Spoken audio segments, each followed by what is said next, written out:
School Board meeting. We have the budget hearing, truth and taxation, and regular board meeting agenda. This meeting is called to order at 6:04 p.m. Secretary Piles, can you please give us a roll call for attendance? Laster, Present. Evans, Present. Davis, Here. Piles is present, Kennard, Excused? She's late. Wester, Excused. McCarthy. Present. We have quorum. Thank you, Secretary Piles. Please stand for the Pledge of Allegiance.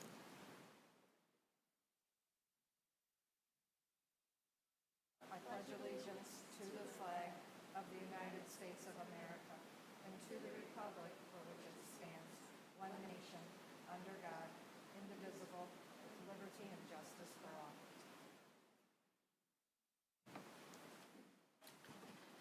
Next on the agenda is acceptance of the agenda. Move that the Board of Education accepts the meeting agenda as presented. Support. Madam Chair. I'm sorry. We both are going to say the same thing. Oh, go ahead. Oh, you go. On the staff retirement. On the staff retirement section, Dr. Bloodsaw was not interim superintendent. She was director of, K-12 instruction, maybe? Curriculum and instruction. I don't know if to change the name. Curriculum and instruction, not interim. And then, Madam Chair, also, I'm requesting the consent agenda has all of the employment recommendations for all the union positions, but I'm requesting that the two that are non-union be moved to the report of the Director of Human Resources, so we have the opportunity to ask questions on those. Do I have support? Support. Oh, I moved it, sorry. Move that the Board of Education accept the meeting agenda as amended with the title for Dr. Bloodsaw and the two non-union employees under the report of the Human Resources Director. I do have a question about that because there is, we're hiring an art teacher for the STEAM Academy and the middle school, and I thought that the specials were going to be intertwined, that the students from the STEAM Academy would be going over to the middle school for the specials, so I would like that addressed separately also. So those four positions, please. Do you support? Support.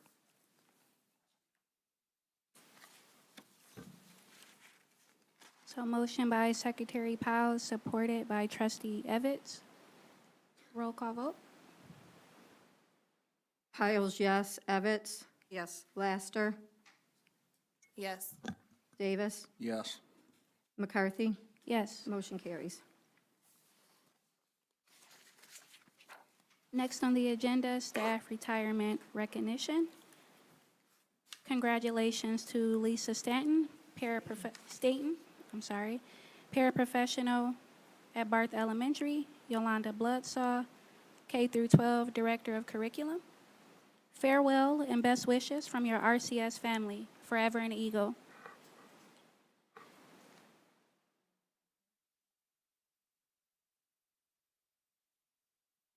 Next, we have the budget hearing for the 2023-24 proposed budget by Kathy Secor, Finance Consultant.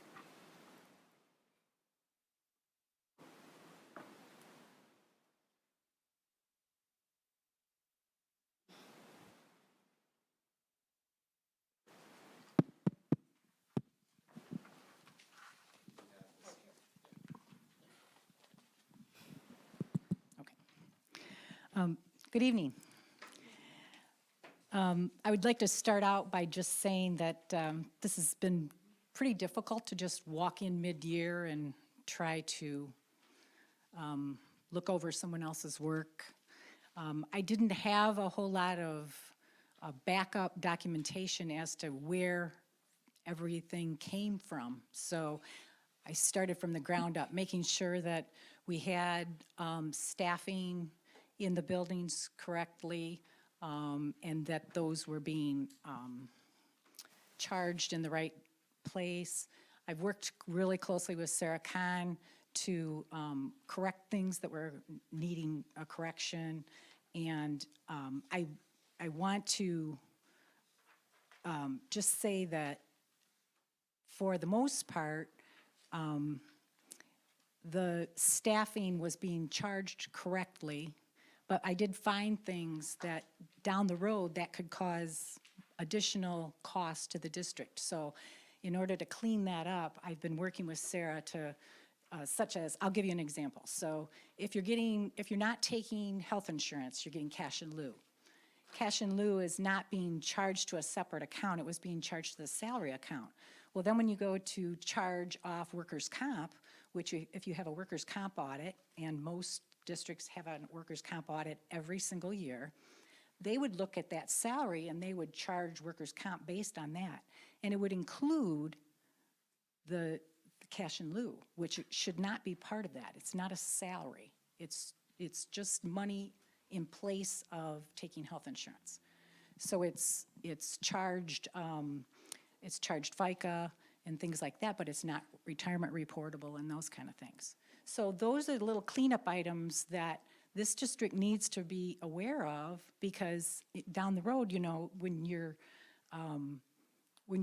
budget, when you run out of ESSER funds and those things that were COVID related, and you got a lot of money in the last 3 years for COVID related revenue, when those start fading away, which ESSER will go away after this coming year, this is the last year for it, you're gonna have to be mindful of those types of things that need to be replaced with other revenue. So your revenue streams are, you know, your student enrollment, taxes, and things like that. So just to be clear, I want you to understand.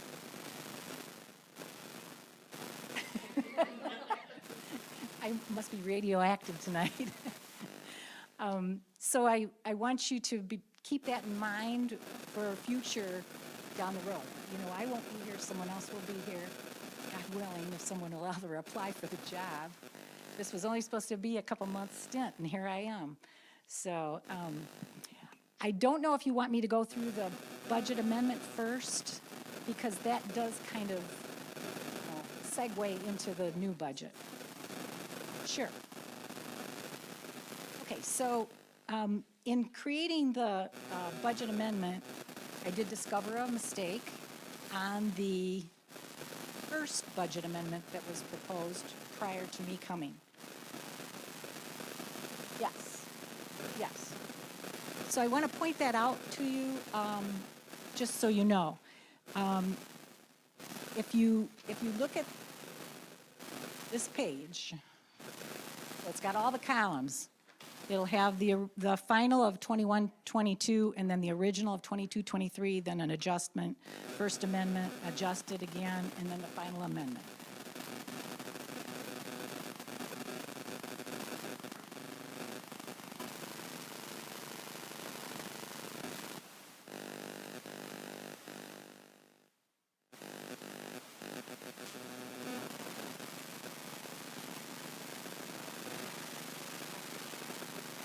Okay, so if you look at I want you to go all the way down to the bottom where it says debt service, principal, and interest.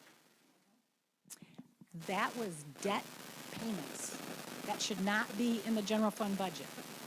It was originally paid out of there and then transferred to the debt. So what was happening was those debt payments and the interest were coming out of your fund balance. So we corrected that in the adjustment for the final amendment, and we took that out of there. And it should be where, I'm sorry? It should be in the debt fund. So that's a totally different fund.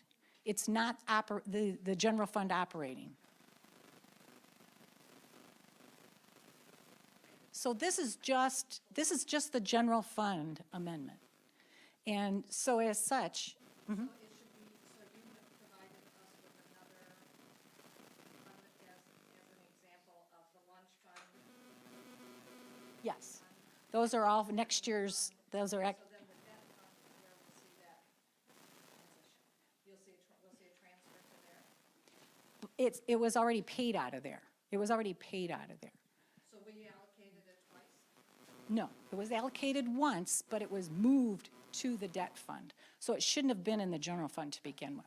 It should have always been in the debt fund, the principal and the interest. This 14,000, or 14 million you're talking about? No, I'm talking about the 370,000 adjusted and the 187,000 adjusted at the bottom of the, one, two, three, fifth column. I took it out of there. That's why it's in parentheses. Debbie, if you're looking at the old, if you're looking at the. You're looking at the new one. You need to pull the amendment. We didn't get that. We didn't get that. Is it okay if I make copies of it? There were copies back there. I mean, Maybe they didn't, yeah, right there. Yeah, the only thing that. Maybe they, We just got the 20. yep, that would help you. You're kind of looking at me like, wow, is she crazy or what? I see it, I'm like, what are they? I've done this a few times, I mean, like 30, so.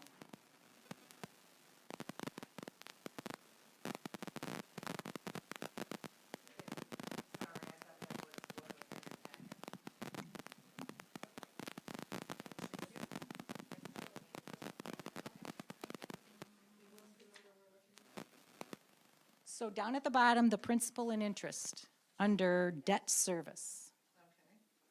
That should be in the debt fund, and it is in the debt fund now. It's recorded in the debt fund, and it's not in the general fund. So we've taken that out of there, we've corrected it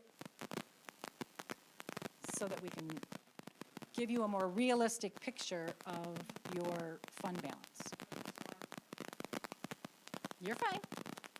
Oh, I see, 370, 187, does not equal 70. The 783 is capital outlay, that's a separate line. So the capital outlay had a lot of ESSER funds in there. And what we did was, we reduced those and moved those into other areas. I worked with Mark Graham on those. 550. That was reduced because it was not in the, yeah, it was to the debt fund. So it should have never been in there. It's not in the new budget. It's not in the amended budget anymore. Okay? So what I did was, what you do is you go through and you take your state aid and you compare what is coming in for state aid for the year as to what's been budgeted. And you go down the list and you look at your taxes, you look at your delinquent taxes. Delinquent taxes are so unpredictable, I never budget those. Never budget those till the end of the year because you have a pretty good idea of what your delinquent taxes are by that time. You never get 100% of your taxes. I've never known a district that's gotten 100% of their taxes. So all of those things in the local are your taxes, your athletic receipts, your revenue from that. It's miscellaneous things that come in. Those are the biggest ones. Under the state, it's your state aid. It's your, if there's any kind of grants that come in through state aid, those are in the, under your state. Under your federal, there's many grants. You have a lot of grants in this district, and you take advantage of them very well because you're giving the extra help that students need, and it's alleviating having to hire maybe a second classroom teacher or whatever. Under the state aid, grants are in there, but most of our grants, like IDEA and all of our titles, those are federal grants. Federal. So in the state, what grants are there, the categorical? Voc Ed, let's see, you've got some at-risk is in there. Got a state aid report, I can look at it.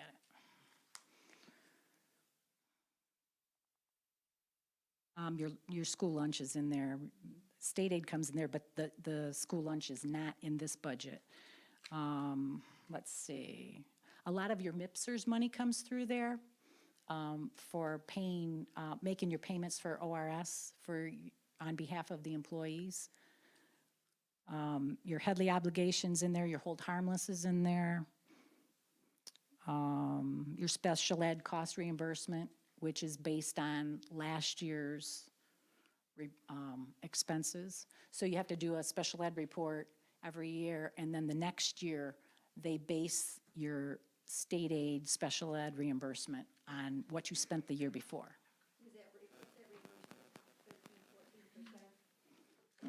I didn't do it by percentage. I mean, what is Michigan doing? I know that under the laws, it was supposed to be reimbursed up to 50%, but we've never got that 50%. No. You'll never get that much. Right, so What they do is they take the whole pot of money and based on what everybody reports. So one year you might get more than another year, depending on, if you have an extremely high amount of special ed expenses that year. So yeah, that varies. I've never seen it be the same each year because it is based on statewide. So they wait till all the expenses come in statewide from every school district and then divvy it out. So it's kind of something that you have no control over, basically. So if someone tells you, well, we'll just spend more money in special ed because we'll get it reimbursed the same or more, we'll get more reimbursement next year. That doesn't necessarily make it happen. Okay, and then your inter-district would be the things that come from your ISD for Act 18 money, your enhancement millage, those types of things. So as you're looking at that, we tried to get it as close as we could to what our state aid report reflects. Okay, going on to expenditures. So when I went through all of the personnel and the, all of the benefits. How did we get an increase in state funding for 2.2 million? So, The amended, under the amended, she's still looking at the amended. She's looking at the adjusted column. the final amendment. So if something wasn't budgeted all the way, in other words, if you had a lot of at-risk money left and you only budgeted originally the at-risk carryover, then they didn't put in this budget what the current at-risk money is. In some cases, that is what happened, is because we didn't know what the at-risk money was going to be. They would just budget what they thought the carryover was going to be, and then they adjusted in So can we have a definition of the at-risk money? a definition. What do you mean? Well, Title 30, is it 31A, is it title money, what is, 31A is at risk. okay. Is that because we thought we had less students and we realized that we have more qualifying 31A students? That varies because you have to fill out a big report in order to figure out how much you're going to get. And I do not know in this district who does that, who fills out that report. I have a question about that, though. So the carryover money has to be spent the following school year or Yes. by September 30th or some point. But we know, so are you saying that that's the only at-risk money that was placed in the budget was what we were carrying over, what was left over? No, I think they estimated very low what the going forward money, the new money would be. And so we've just, based on the state aid report, we have just went back through and put the new figure in as what's on the state aid report. Because at this point, you're not going to have much deviation after June 20th when you get your state aid report. You're not going to have much deviation at all. You'll have a few adjustments. Something will catch up to you sooner or later, but most of the time you can look at a May and or June report and know pretty much what your state aid is going to be for the rest of the year. Or by May or June, you mean for the rest of the This current year. Oh, okay. Yes. So is there a formula for the at-risk funds? Is it like the number of at-risk students times, and then there's a there is a weird formula, and I do not have that. Yeah, there is a formula. It's based on how many kids qualify. So I guess my question would be, if we're not knowing the total of at-risk money we're getting until the end of May or June, do our at-risk students, do they go without things they need through that school year? No. Do we take it from general fund and then reimburse it to general? It's charged, it's basically charged to an at-risk account, and then when the money comes in, when the money is shown, obviously, we know we've got that to cover it. Because what you do is, when you put in a budget for like at-risk or Title I or anything, you put in a revenue account. So say you get $2 million in Title I. You put a revenue account in for $2 million, and then throughout your budget, you have allocated that $2 million as an expense. So if you ran it, you should come out with zero as the difference. And in order to get that money, does that have to be drawn down through RISA? Like, does that money go? At to risk? RISA? Yeah, does at risk go to RISA and then No. have to be drawn down? No. At-risk is given to you through state aid, and then at the end of the year, and this is the one report that's due very early. So June 30th is your cutoff for at-risk. So June 30th, you make sure that you accrue all of your salaries and benefits so that your at-risk teachers, that expense is in there. And that report is due July 15th. It's very tough for a business manager or a director of finance or whoever's doing that report to get that done by July 15th, because in a lot of cases, you do not know if there's some outlying expenses that haven't come in, such as, you ordered special books for the kids to take home over the summer, and you don't get the bill until July 5th, and maybe you're finishing up your report, it hasn't even been paid yet. So sometimes you have to go back and amend it. I've had to go back and amend an at-risk report probably 3 times, because the expense just didn't come in at the right time. June 30th, you've gone back and had to amend? Yes, you just call the state and you ask them if you can open it up for me, and they will, most of the time they say yes, because they know that July 15th deadline is a really tight deadline for anybody, just to get all your expenses in there. So I have in the past, and like I said, in the past, we've gotten details for all of these, where these totals come from. And I requested a breakdown by unit of how we know where these monies come from, by definition. And I guess my question is, why haven't we been provided that detail? I do not know that. I mean, I can tell you why I didn't answer that particular email that you had, because I got it on the weekend, and I didn't have all of your answers, because there were certain things that you asked that, number one, you don't provide, this district does not provide to the board a report that I used to give to IPSI, such as, every month I used to provide a revenue, it used to be the budget on one side, then it would say, up through this month, this is how much revenue we've received. This is how much expense we've had. This is what your ending, what part of your fund balance is left, and what portion you've actually utilized. That can easily be done. We should have been given that, though. We've requested it, so. I think you've had a revolving door. You've had too much of a revolving door with personnel. It's hard to keep consistency when you do not have a full-time director of business services here. Agreed.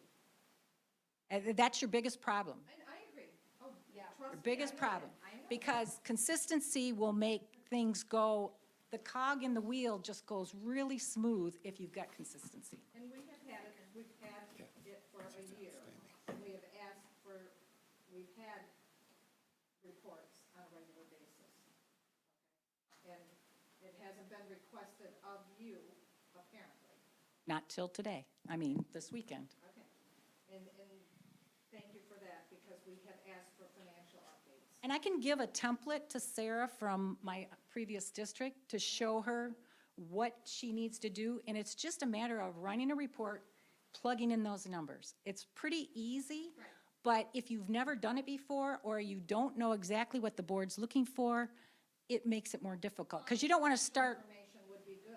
Yeah. To know where we're going before we see a drop of $4 million in a fund balance. well, I understand that your fund balance a few years ago was like $11 million.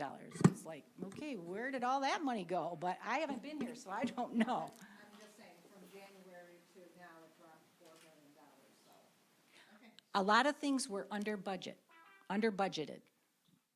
Is that a word, under budgeted? They were under budgeted. And part of it is EduStaff. The EduStaff part was very under budgeted. But also salaries for teachers was under budgeted. Okay, but those haven't gone into effect yet. No, I'm talking this year's. I'm talking 22, 23. Under budget, Is that regular salaries, or was that? regular salaries, regular salaries.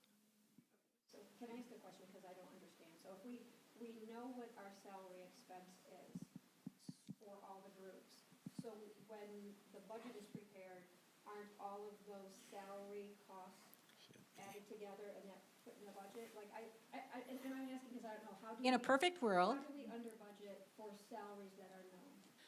so the way I always did my budget was I had a running roster of who was employed, where they were charged, how much they were making. So then when they got a raise, all I had to do was plug in the new number, run the reports, and I would be able to tell you that at this elementary school, this is how much salaries for teachers were. Okay?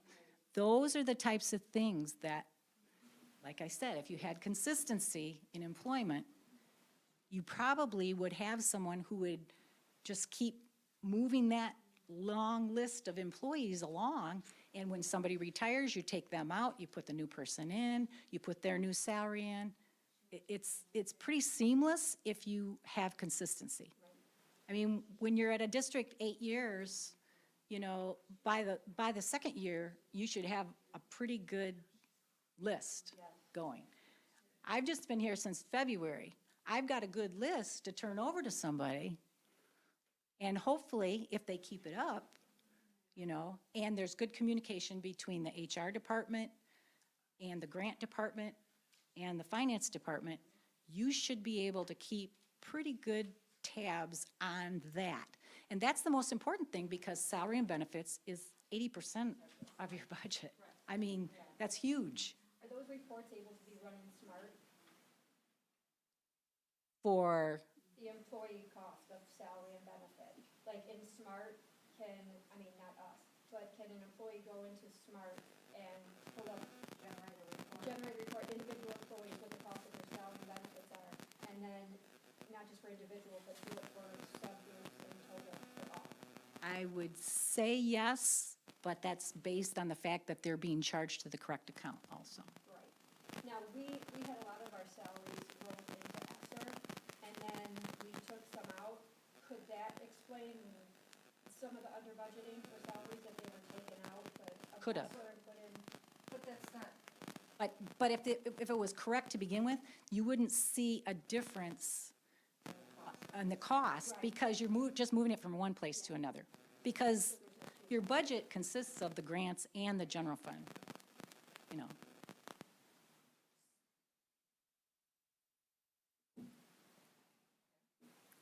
You have another question? no, I'm just Okay, scratching my head thinking. all right. Keep scratching. I have a question about that, though, that you had given us in the memo. That you'd given us in the memo. Yes.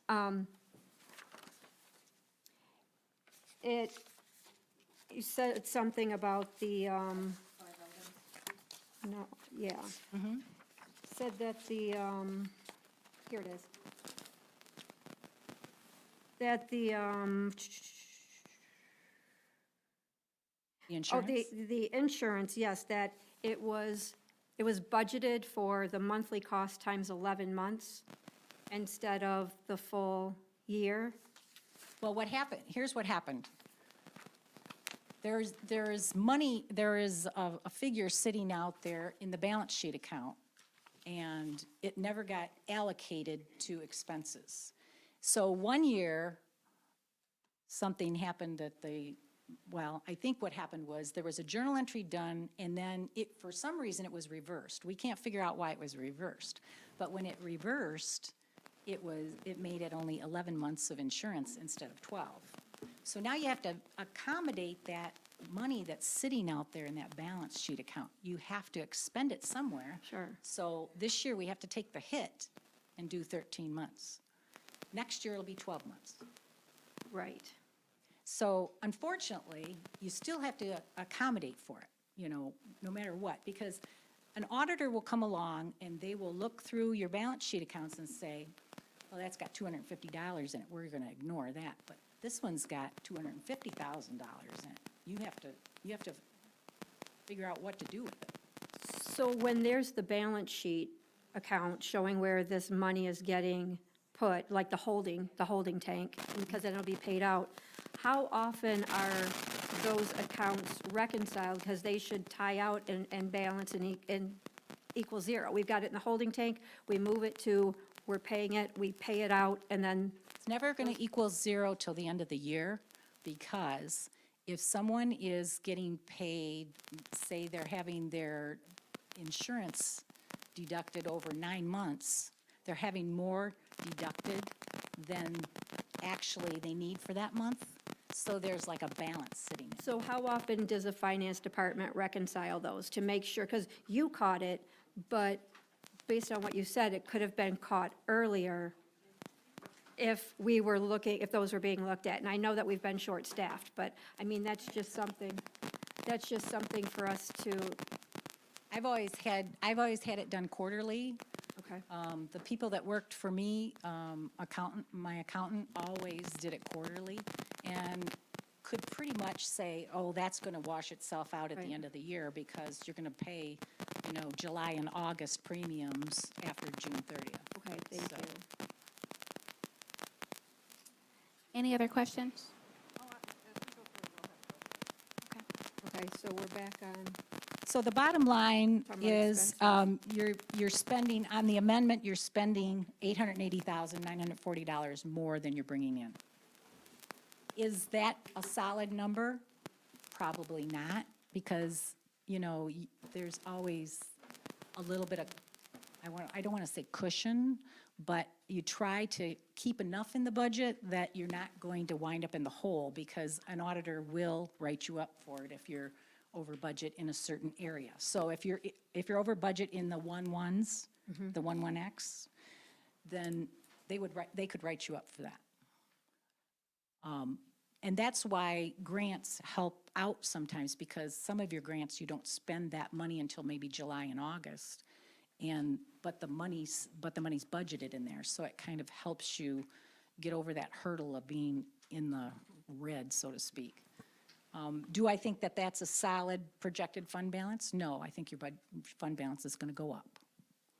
so based on this number, if this were correct, what would the fund balance be, what percent? The percent, just take that 3.4 million, Yeah, I'm looking over, can you do that? and you divide it by the total. Long division. 43 million, right?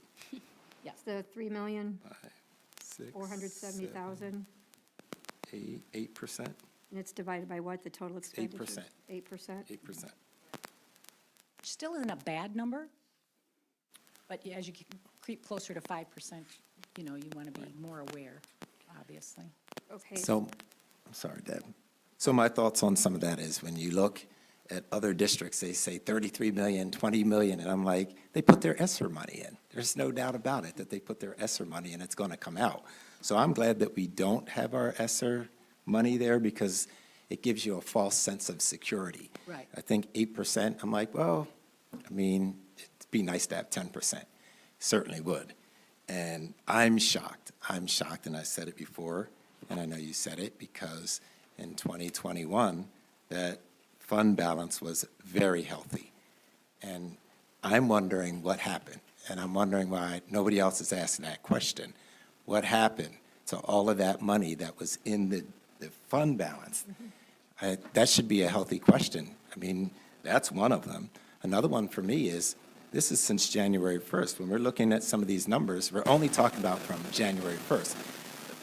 In some respects, I don't want to take it personally, because I don't.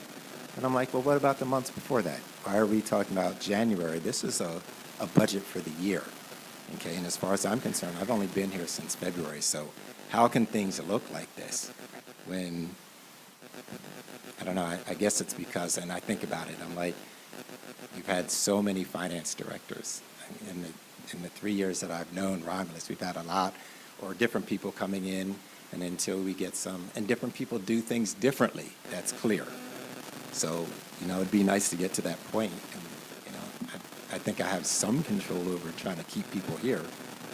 But when you have so much moving, so many moving parts, you have so many different people that are involved, it can get confusing. And then I was thinking about kind of what Trustee Evans asked me. Your question, she asked you a question or asked me a question. I'm like, I don't know who does that here.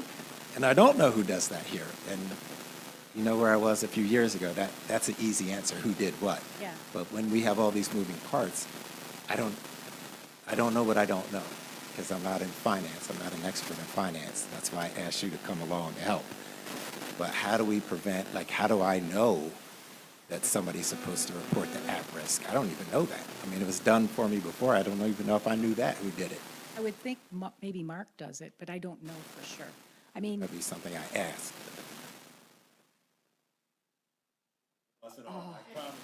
It was not, that It is yours. I don't know what to tell you. It wasn't long, though. I just It was. turned it on. So Doctor, maybe it's all of them.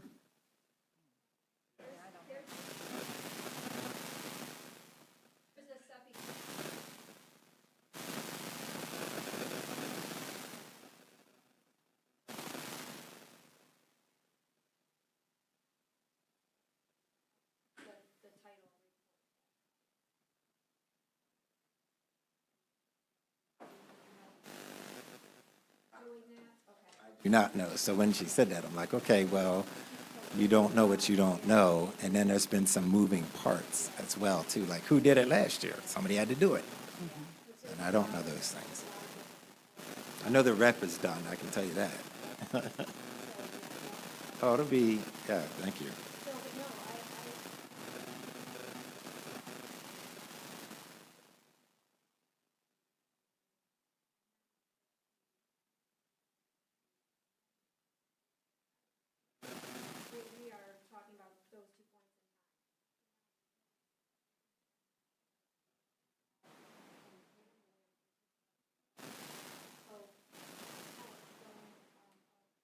Fund balance for June 30th of $3,470,000, which is what we had been given in January, showed a projected fund balance on June 30 of $7.5 million. So, what makes up for that $4 million difference? well, to begin with, the first amendment part had a mistake in that. You're talking about that. But it was also the total was a mistake. So therefore, it would throw the fund balance off. Have an increased revenue. I'm sorry. Thank you. Thank you for reminding me, sir. So we have from January, what we were provided. That's where I'm going to do the comparison, so please.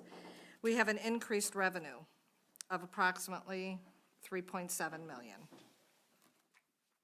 And we got that from a variety, mainly in state and local revenues.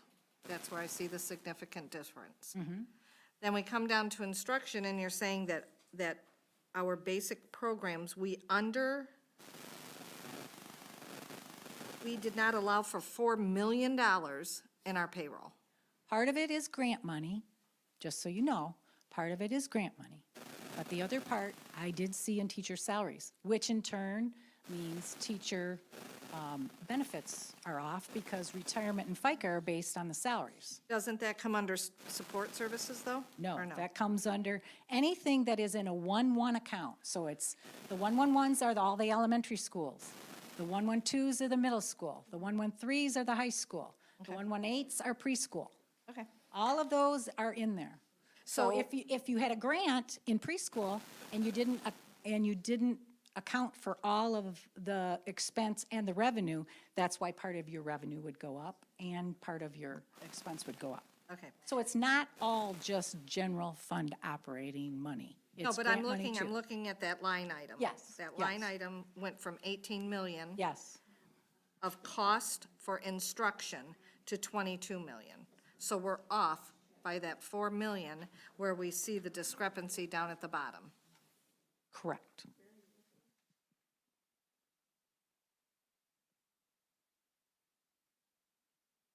And then we have services that went up 4 million. Yes, and that was a variety of things. Part of it is ESSER money was moved around, and part of it was EDGE staff was quite a hefty bill. And I have talked to Mark and said that it's so important that the EDGE staff is correct, because if a person that's in a grant misses work and we substitute in there, we need to charge the substitute there. That's not fair for the general fund to take on that responsibility. You need to use your grant money to the fullest. That's very important. It's interesting that you should say that because the lady that used to sit at the front desk and always call in our subs, that was her primary job, to make sure that all of the edu staff was assigned to the appropriate staffing code, Yes, expense code. And for the past 5 years, I think she's been gone. and something, There's a shortage of substitutes because no one's Absolutely. calling in substitutes at 4 o'clock in the morning, 5 o'clock in the morning. absolutely, yes, And you can see it as affecting the whole district with that. sure. Any other questions? Sorry, use that. I mean, we're here to conduct business.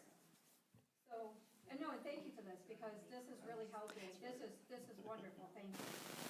So in the proposed budget,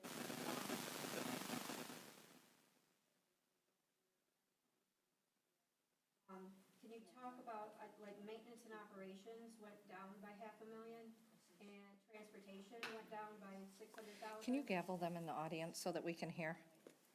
How are those costs decreasing? So there was some ESSER expenses in there, and they're not in there for this year because that, part of that ESSER money is gone. We've used it. Are the needs still there, though? That I don't know. I don't have charge of ESSER. Maintenance and operations that really jumped out because our buildings are old and they need a lot of work. So when I saw that the budget went down $500,000 for that, I understand we don't have ESSER funds to cover it, but if those needs are still existing, is that realistic to expect a $500,000 cut in maintenance and operations? But Debbie, the new budget went up 1.5 million. The new amendment went up 1.5. Right, because there's a mixture of stuff in there. That's because the community outreach.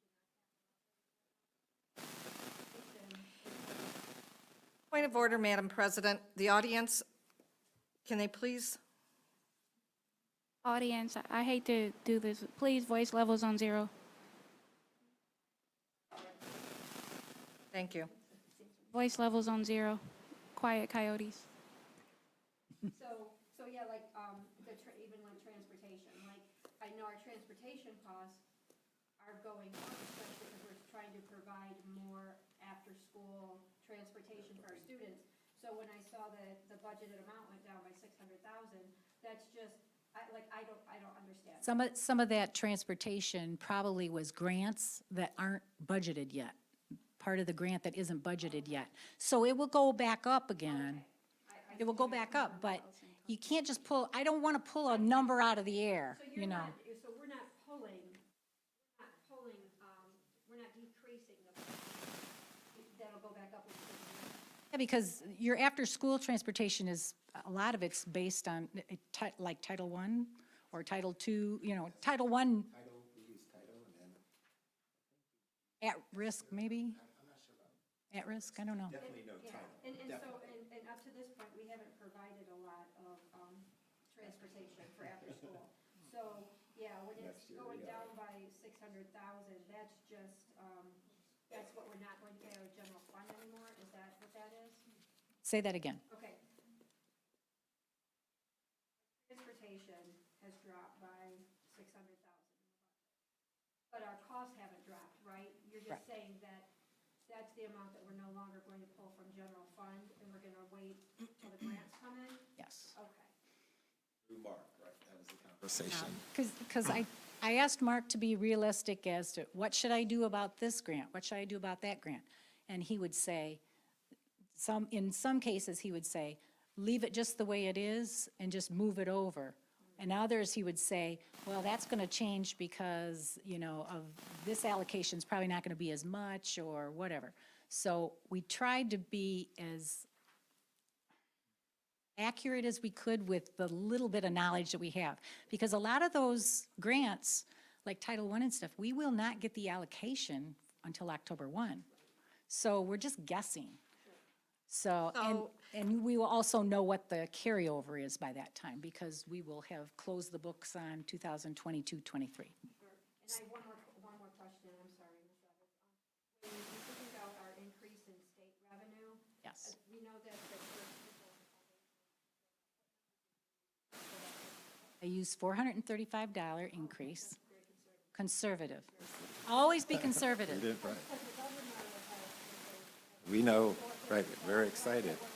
It's just like selling a building. If you're gonna sell a building and you think you've got it sold, don't put the money in until you've got that money in your hand. Because anything can happen, it can fall through. So I have a question about transportation. I know that we're going to use ESSER funds for some, field right, trips and yes. those different, and that variety.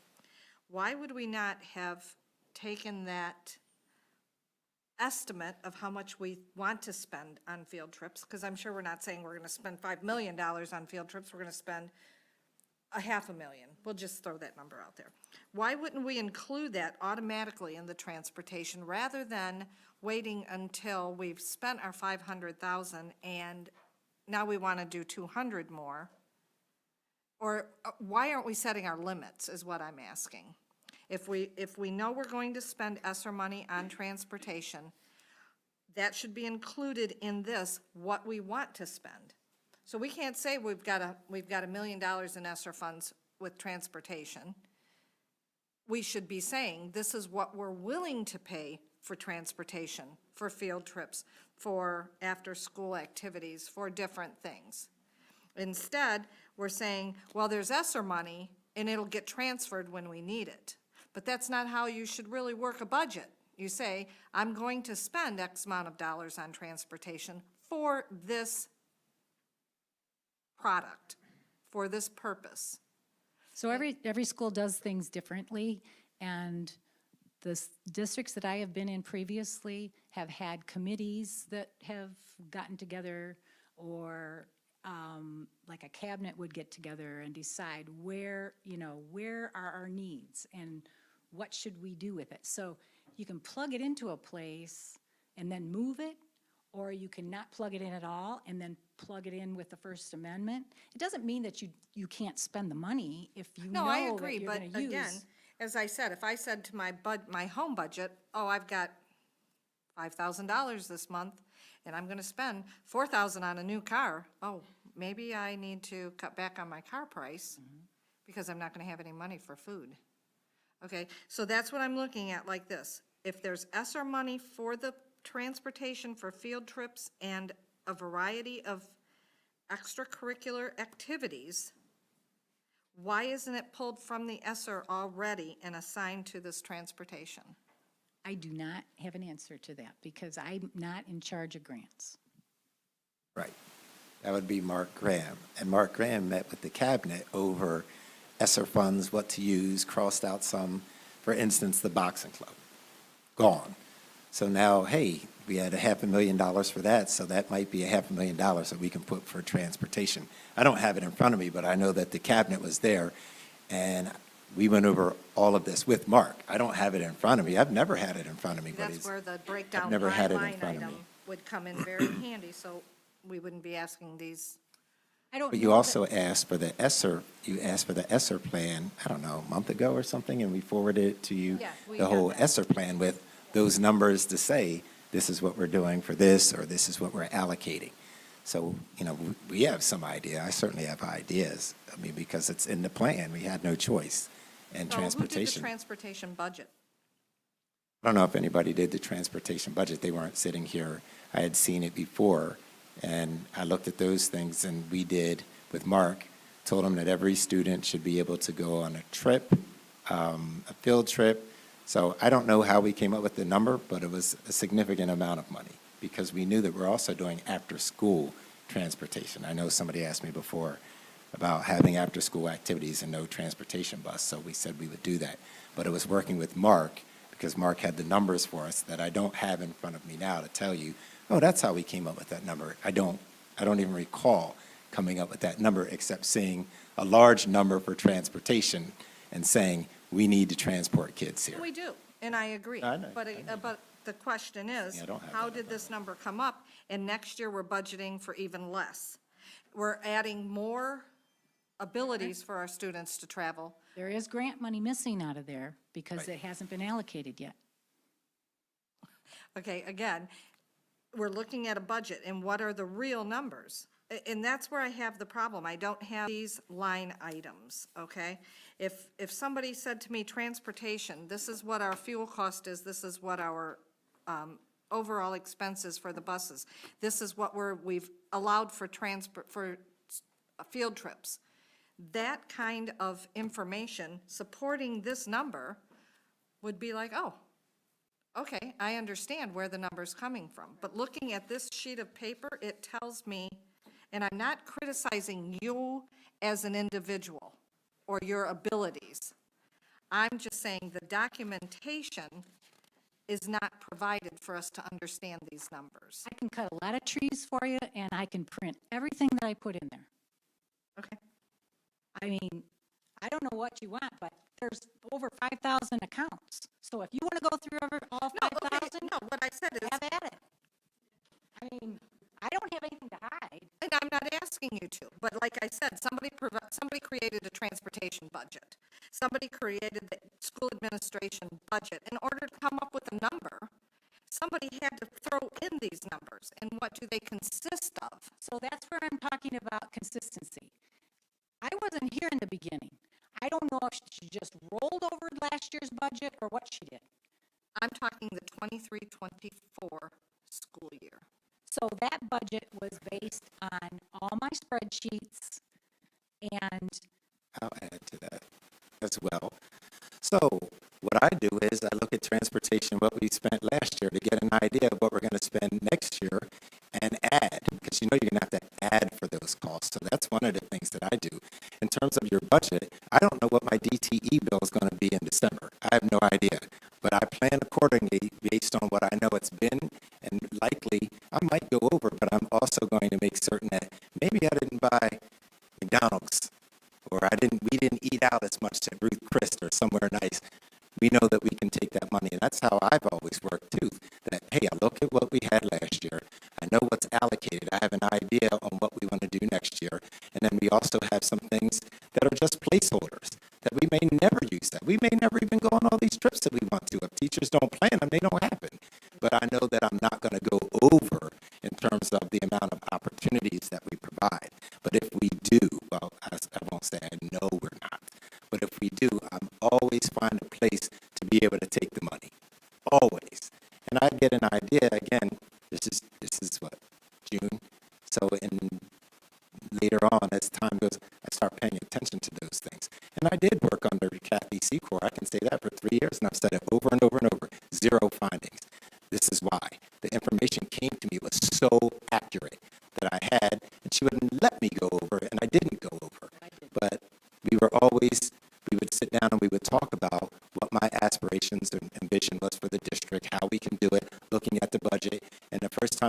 out there. I remember we went over the budget and I was like, what things can we take out? Like, what things aren't we doing? What things in this district are we not doing that we have allocated for? Because there's plenty of things that you look at. I looked at this number, I was stunned. Athletics, $457,000 when it was allocated 300,000, 157,000 over. And that makes me think, okay, that's something that we might need to think about. Where are we spending that money? Where did we get 157,000? These are the questions that I ask. And then they help me when we're doing a budget. I'm like, there's no way in heck, and I said that, no way in heck that we're going to spend $500,000 on athletics. No disrespect, coach. Yeah, thank you. I appreciate it. So there's things that I look, and when I came to IFSU, we did the same thing where it was like, certain things, there's no way that we're going to do that. And we need to make sure, just like you said, that grants are the things that we use, title, federal funds, that kind of stuff before you even touch your general fund. Those are the things. So I know that we have done that, and I know how you are as well. But those are some of the things. I can't be precise in determining how much we're going to spend on transportation, but I can say, I don't know the number in front of me, so I'm just hypothetically just throwing out a number.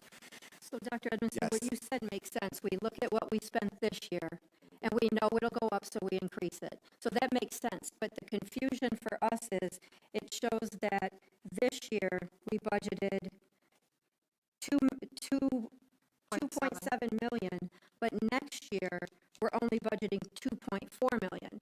So we're wondering, okay, it makes sense that we would increase it and then increase it some more because we're going to offer more transportation. So the confusion we're talking about is when we decrease it by 312,000, and that's before we've even added the extra stuff, that's where we're not understanding the budget, right? And if we're going to, well, we pay that much out of general fund, but then we pay, where's this decrease?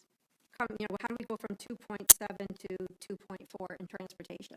Grant money. That's what I was going to say. So it's grant money. Grant money. It's the grant money. So maybe that would be something maybe we could get Mark to give you. So it supplements what you're looking That for. would help us to see That will be our budget. reflected in your next budget amendment. Or, The so if grants you that you're approve using, a you budget allocate it. tonight for 23-24, then come October, we're going to know what our at-risk carryover is. We might know what our allocation is, but maybe not. We will know how much carryover we have for Title I.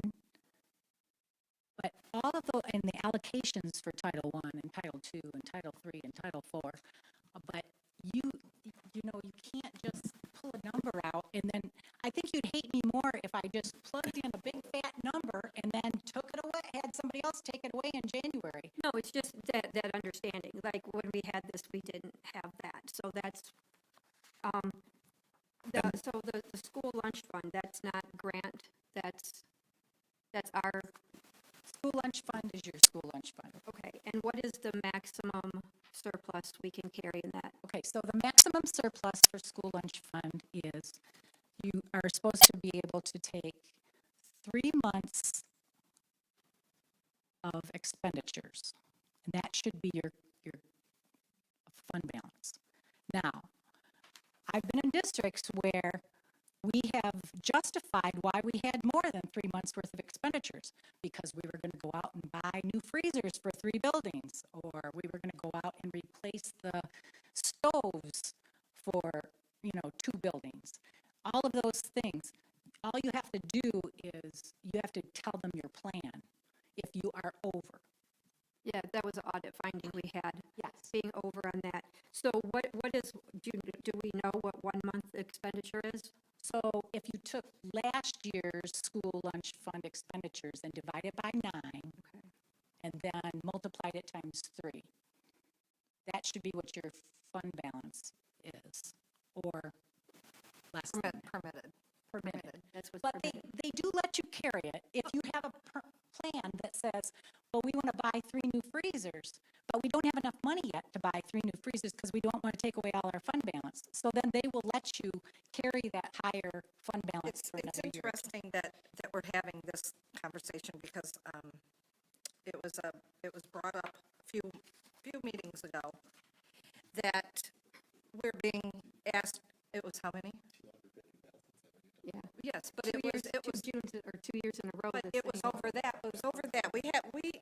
food service company came to us last year, a year ago now, and said, oh, we want to spend, I believe it was over $400,000 on new equipment.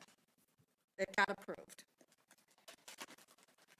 Several meetings ago, someone came to us and said, oh, we need new equipment. Same equipment. What happened to the approval from last year? It was never ordered. Well, not Well, only, then 2 meetings ago, we're told it's on back order. We were told that by the food service company. So what happened to our money, to our $400,000? Why are we now approving this through Romulus Community Schools rather than through the food service company this time? Because last year, the food service company came to us and told us their needs and their plan. This year, we didn't hear from the food service company. It came to us through the maintenance department. So I'm confused as to what is the proper well, first of all, funneling of that money? when you're buying new equipment, you have to get permission from the state to buy that equipment. Okay, So you have to fill out this form and, Okay. you know, all of that. So it's not like you can just go out and get 3 bids and then just order it, and 6 weeks later, it's being installed. There's a process with the state. So that's one thing.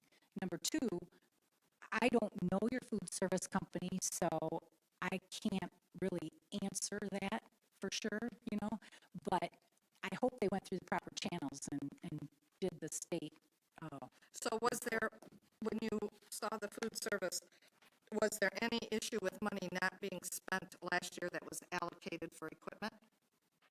I did not look at last year's. Okay. I did not look at last year's. Okay. I just looked at what was Because there. we were presented with that same proposal that had been approved for the purchase of, I mean, if it hadn't been ordered and it hasn't been spent, the money's still there.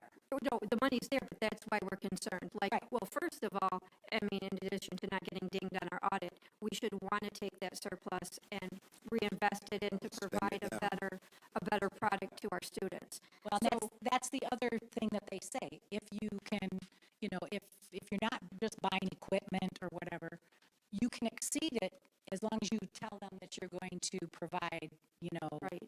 this for So your students. what we can you know, have to then- improve the quality. 3 months expenditures equals 480,000, but we have a fund balance of 796,000. So is there a plan for that 316,000? Well, if that equipment hadn't been ordered, then that needs. I'll spend it.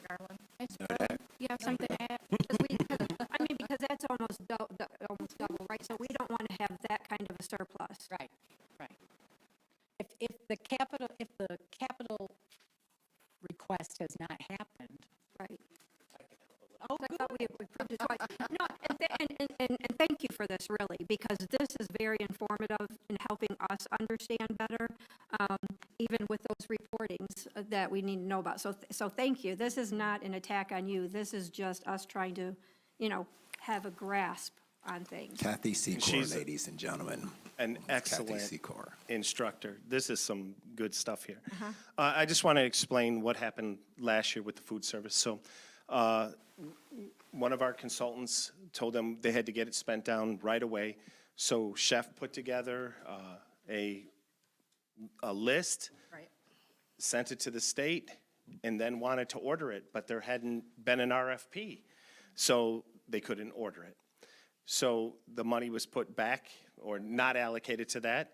And then since then, we did do it the right way, got about, remember, it was about $157,000 worth of equipment.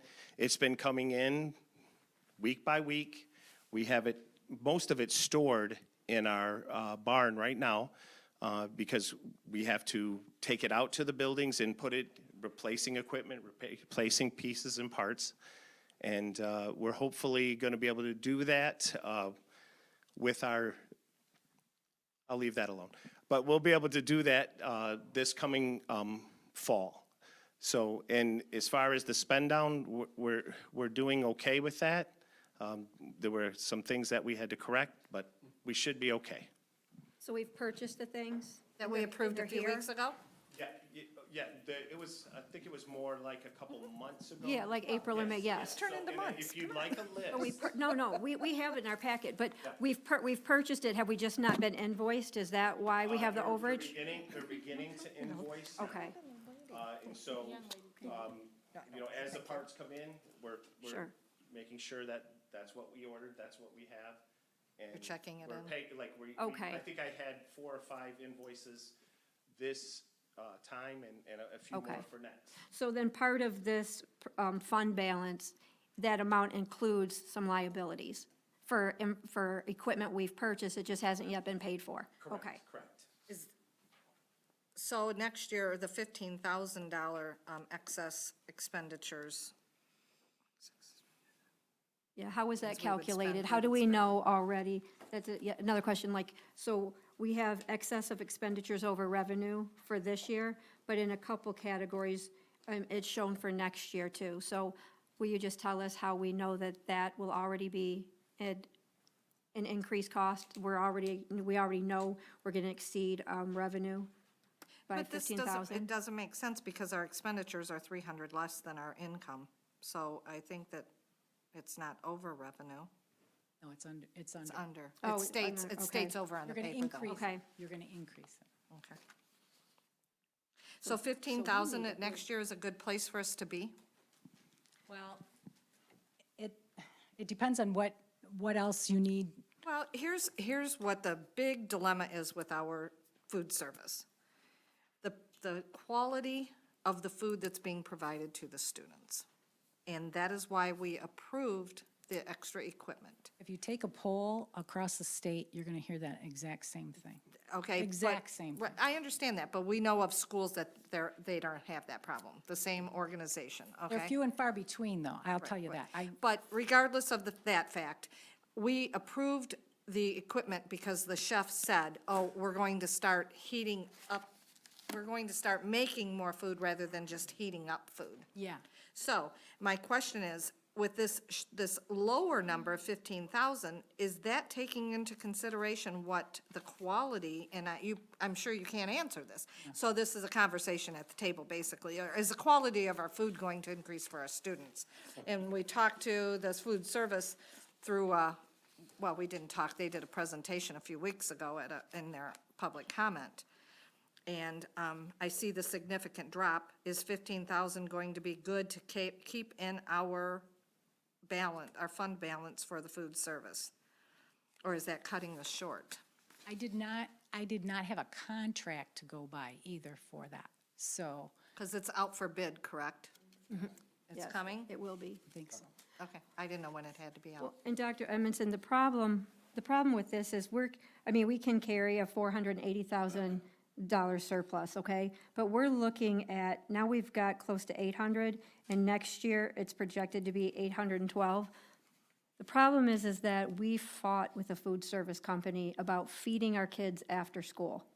And for us to carry a surplus while having hungry kids is problematic. So, and I know it has nothing to do with this, we have to approve this, but if that's something you could keep in mind, we don't have a food service fund to make money, and profit at the expense of hungry children. Excellent point. But you also asked me a question about Meet Up and Eat Up or something. I sent right. that to I Mark. brought He that up, said yeah. he said that's gone. That's what I sent it to Mark Graham. He said that doesn't exist anymore. That was COVID related, and now that COVID is gone. That's what he said to me. No, it came before, there's another one for COVID, but this has been a long Well, that's the one I standing gave him. program, right? That's the Thank one you I for gave. asking. Okay, any other questions? Page 2. I'm kidding. I knew I'd be up here a long time, but, you know. No, but thank you, yeah, there's just, So my thinking on this is, it's a budget. It's the budget for next year, and that's why you do amendments. You do amendments because you don't know what it's going to be. And then sometimes, depending on who you are, sometimes you're scrambling, depending on the type of district you are, you're scrambling and say, oh, we've overspent, and you have to put a moratorium on everything. Then there's other times where you're like, wow, we got all this title money, like this carryover, or in this case, the state, the budget's a done deal, I can tell you, I can say it right here. woo-hoo, and the good news is coming soon, like I emailed you, it's coming. I have some good news to drop on you.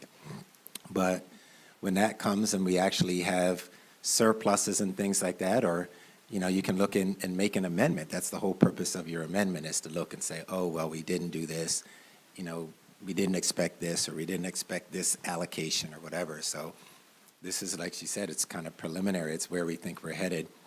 A lot of it, I think, is, I won't say it's set in stone, but it's close. And then there's always the other things where you just don't know.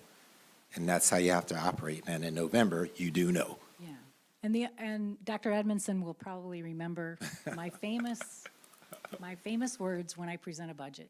This is a snapshot in time. And that's why you have amendments, is because once you have that snapshot sitting out there, then you can work off of that. That's your beginning, your base, and you work off of that, and that's why you have amendments, in order to increase, decrease things. And sometimes it relieves, sometimes those grants relieve things in the general fund budget. I mean, let's be honest. They do. We make certain of that. That's what you're supposed to Way to do. utilize it. So I guess what would help then is for us, when our grant funding comes in and we can see it, what you talked about, how we have our budget, and then whatever the frequency is going to be, if it's going to be monthly or quarterly, for us to see the expenditures and how that's impacted the budget, so that we just have a visual of seeing where we are. We have a visual of where our primary costs are. Like EduStaff, if EduStaff is, under budgeted and that's an exuberant cost, then that could possibly tell us that, we need to be looking for in-house. Full-time employees. Yes, exactly. So that kind of information, not to micromanage, but that's, as we oversee and we have the fiscal responsibility, that information would be very helpful. And then we throw supports into the, HR. And so if we could, is that something we could get? What I'm going to say is this. I felt like we made an attempt on Tuesday. It didn't go so well. But if we have a finance committee that's functioning as a board, then that information will be coming to you readily. If it's, let's just say it's once a month, the finance committee meets, or once every 2 months if we do that. We used to meet every Wednesday before the board meeting. Yep, so every other Wednesday. And we had great detail. But I would like to see a snapshot, a monthly balance sheet. Not her. At the She's first, I don't think outta the here. balance sheet's going to do you any good. if I can see expenditures for a month, That's not the balance sheet. okay. If I can see, Revenue and expenditures Thank is you. what you want to see. That's right. what you want to see. I want to see that at the first meeting of every month. So Then- what it then- is you would see the beginning budget here. Right. The next column would be your monthly revenue, your monthly expenditures. And it could be, it's divided out just like your budget is. Right. Here. And then on the next column, it would say remainder of budget, or whatever, however you want to title it. And then the next column would say the percentage that had been used. I want Okay. to caution you, though, if you're not used to seeing those, sometimes you're going to look and go, wow, that's way, way over You budget. I spent can tell. 50% this month? Why are we, right, You might have a exactly. lot of the costs in the front end, so, But yeah. you also have costs at the end of the year, because you have all those accrual salaries for July and August. Those are huge, huge. You will not see that until the end of the year. So if you see that in the teaching area, the 11X. Yes. If you see that they've only used 20% of their budget and everything else is like 35 or 40, don't think that you're over budget, because you're not. Right, right. Yeah, and that makes sense. But So, it gives us an idea of where we are.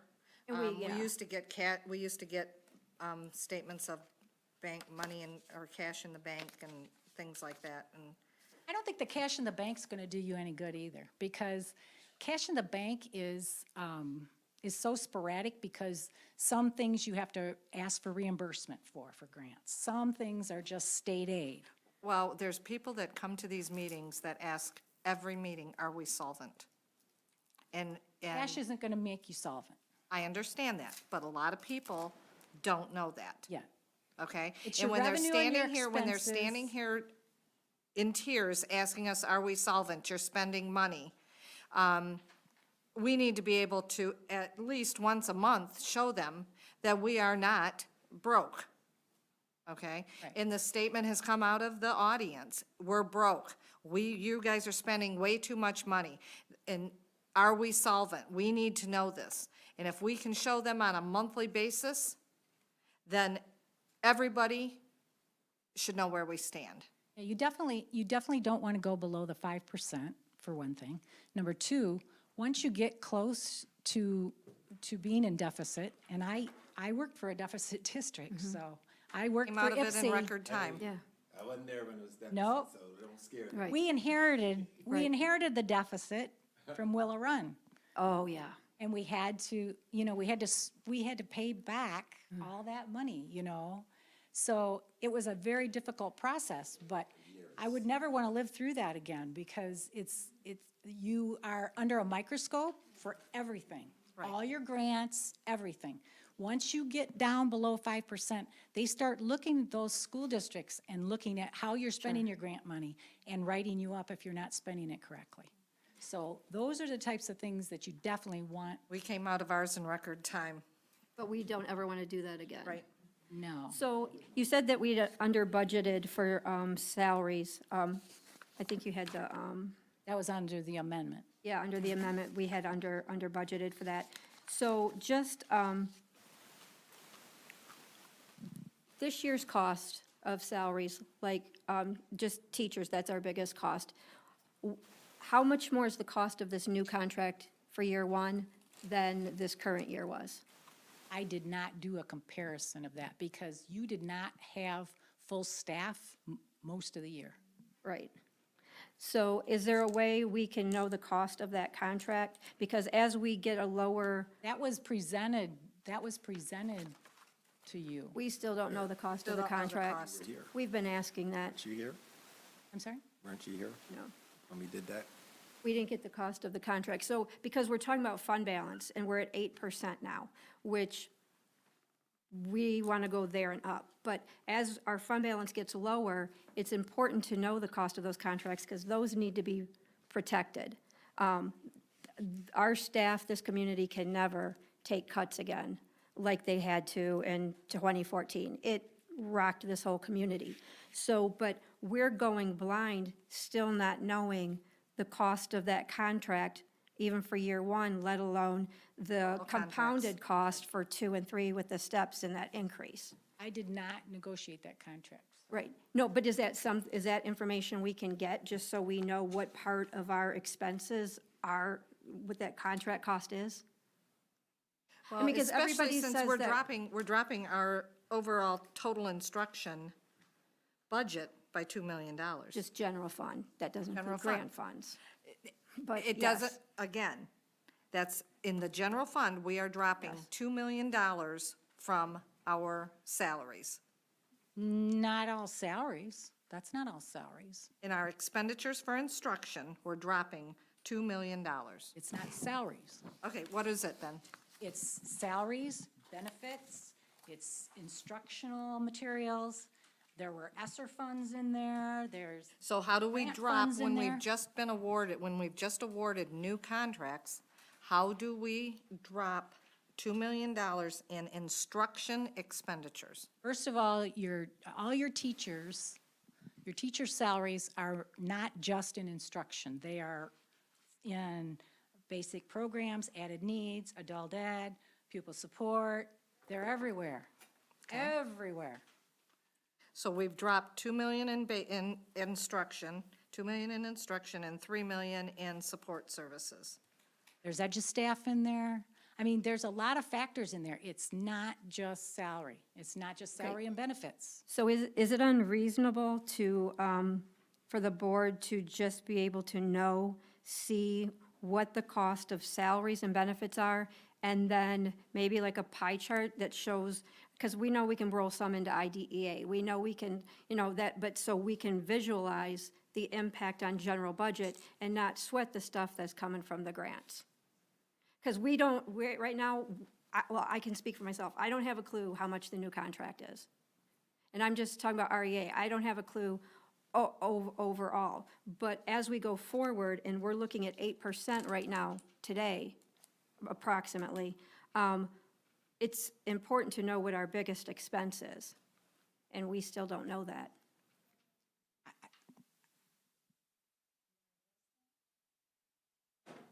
Well, I guess my question is like, as somebody who's over finance, But is in that order to- you're right. unreasonable for board members to want to know and have that information? The cost of contracts? Yeah, absolutely. I can share that with you. I shared it with you at one point. I can send it to you as well. I'm not sure when you asked for, what you asked for was pages of salaries. I can give you the total cost, year one, year two, year three, of the three that were presented to you, total dollar amounts. I can send that to you. I have no problem That'd be doing that. great. But as far as sheets and sheets and sheets of what the breakdown is, I'm not sure what that looks like, but what I'm used to is what you were given, and I can send it to you, absolutely. No, no. You know, So, wait, I'm sorry. I don't want what we were given, because we were only given, like one number. In an email from Dr. Yeah, it was in Edmondson one number. a couple So weeks ago.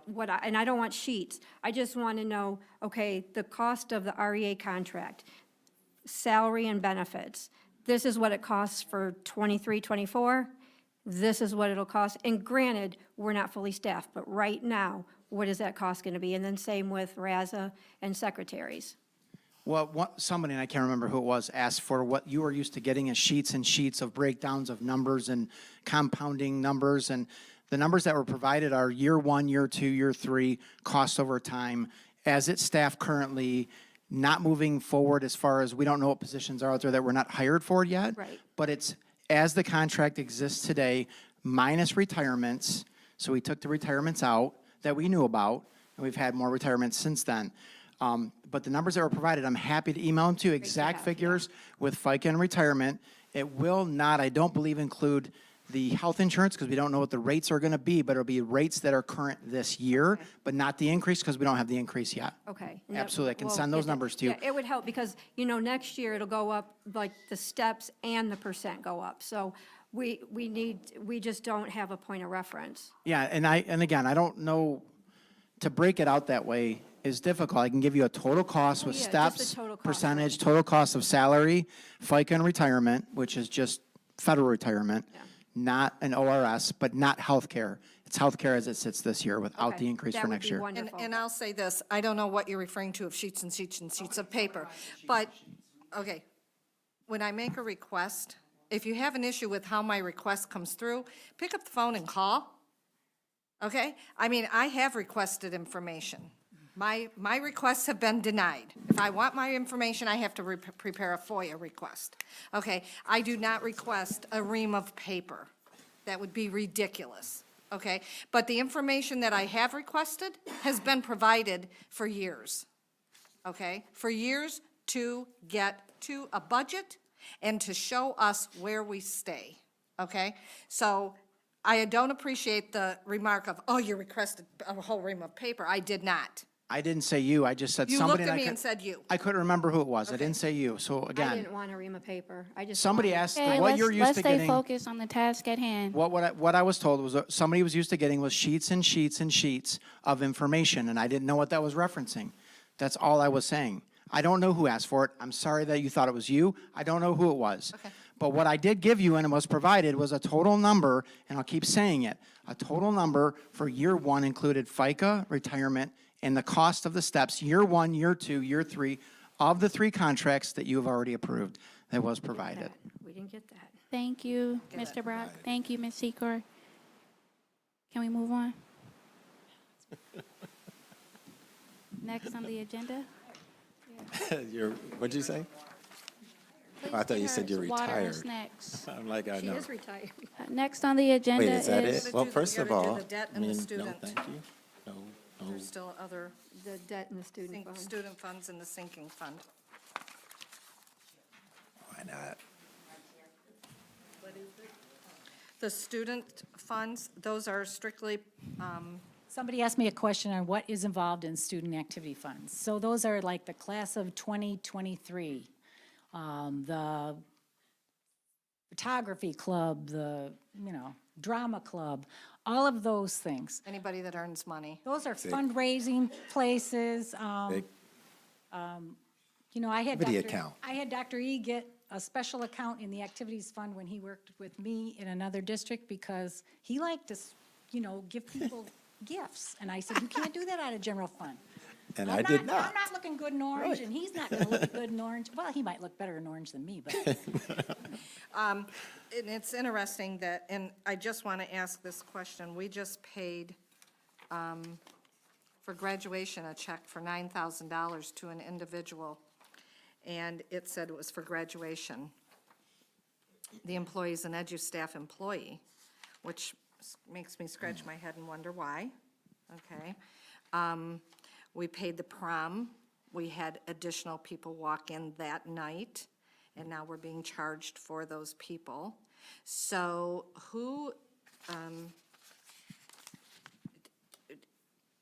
if this is, my concern is we had the same issue last year with prom, okay? And we need to make sure that if we're providing services for prom, we set a precedence, or do we make sure that we have a good counselor for that class to help build that base, that fund? You're looking at me, you're not looking at Kathy, so. I Well, can tell you one thing. You know what? Somebody told me, when you're addressing questions tonight, make sure you talk to Dr. Atkinson or the president. Appreciate it. I was or the like, I president. know she wanted to, I'm like, No, ooh, let me. so, Just so you know, COVID threw everything oh, off. absolutely. I mean, I have grandchildren, and, their fundraising went down the tubes because there was no class or anything. So how do you put on a prom 2 years later, if you're responsible as a junior, to put on a prom when you haven't had 2 years of fundraising? I agree. Which is pizza kits and all those things that I always buy. So Those are good. So, those wanna are add- things that you have to wanna- take into consideration. But the other thing is you shouldn't have anybody walking in the night of the prom and expect somebody to foot the bill for it. They need to foot the bill themselves. If they can't absolutely respond and say, I'm coming, then I say, it's on you, babe. so there's a few things that I would add to that. First of all, I'm the superintendent, I'm not the principal, ever. So that's the principal's responsibility and his or her team. But also, I try to remind people, like, understand what district we're in. Okay, we're not in Bloomfield Hills. There's times when things come up and the parents just don't have the money. But yet the community has this desire to keep things going that they had 20 years ago. It's that important to the community, but the kids can't afford it. But the community wants it. So then you're forced, or I'm forced when it comes to me, like, well, can you help out? What are you going to do? They're kids. Right. I'm gonna spend the money, but something just happened, and for ESSER funds, we're sending kids, the seniors, next year to Cedar Point, just so that you know, we're paying for Cedar Point, we're gonna pay for the bus. Now, I was just asked, can you help put a deposit for the prom? I said, absolutely not. I'm not gonna do that.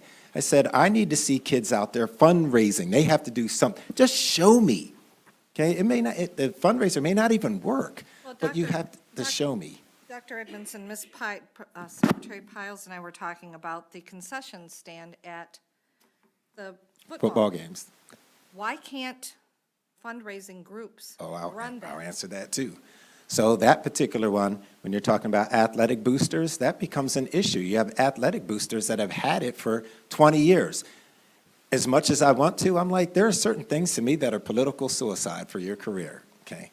Well, let me just say this. It's not worth the fight. Certain things are not worth, I'm not gonna go in there as a superintendent and say, we're gonna take that over. It's not worth it. I get destroyed. I would get destroyed, and I think there are some things that, yes, they should be looked at differently, and I've shared that where they need to go, that there's certain things that we need to look at. But then there are other things where I'm not gonna take it on. I'm hearing now about the band. I feel like the band has been neglected for 10 years, or at least. I can't even play an instrument. But it's important to me because we have kids, and if we're going to sell our district, I'm going to spend the money to make certain that we have a band program that's able to get off the ground. I just don't believe, I understand you. Clearly, I understand, and that's part of my frustration, but I think it's my responsibility. If I say I love kids and I went in this position and I don't do, then you need to boot me out. I'm going to make sure if the school has to pay because the parents can't pay, That's what we're going to do. I'm not interested in having, yes, I care about having a fund balance, a healthy fund balance. I do care. But I care about the experiences that kids have here. And if we want to make them pay, guess what? We're going to lose them. Okay? And we just need to keep our district attractive. And we're struggling to do that, and I think we're doing some things that are heading in the right direction, but that's what you have to do. Activities account, I said, they need an activities account. Absolutely. Okay, and it has to start from here. They can't raise the money.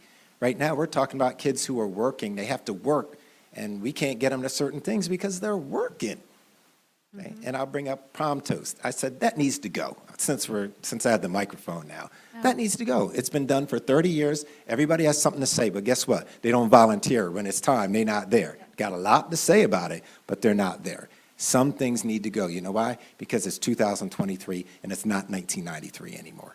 We can have that They can conversation get their at some pictures point. taken at the prom. Yes, there are plenty of things with cell phones and all that stuff. We're keeping some traditions that I don't think we need to keep anymore. What's the purpose?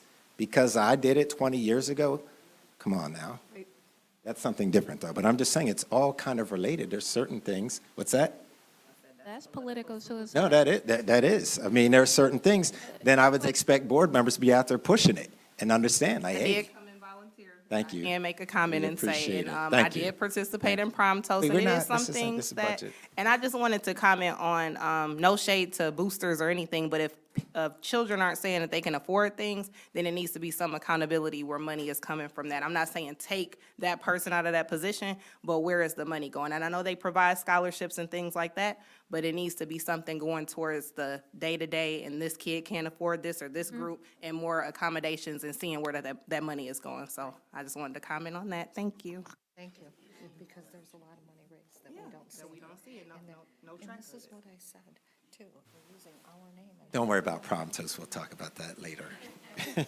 That's another We issue. need to keep, Surviving tonight. Oh, him? anything Oh, else? her? T-shirt for surviving. Any other questions? I would like to just go over the debt fund. What is it?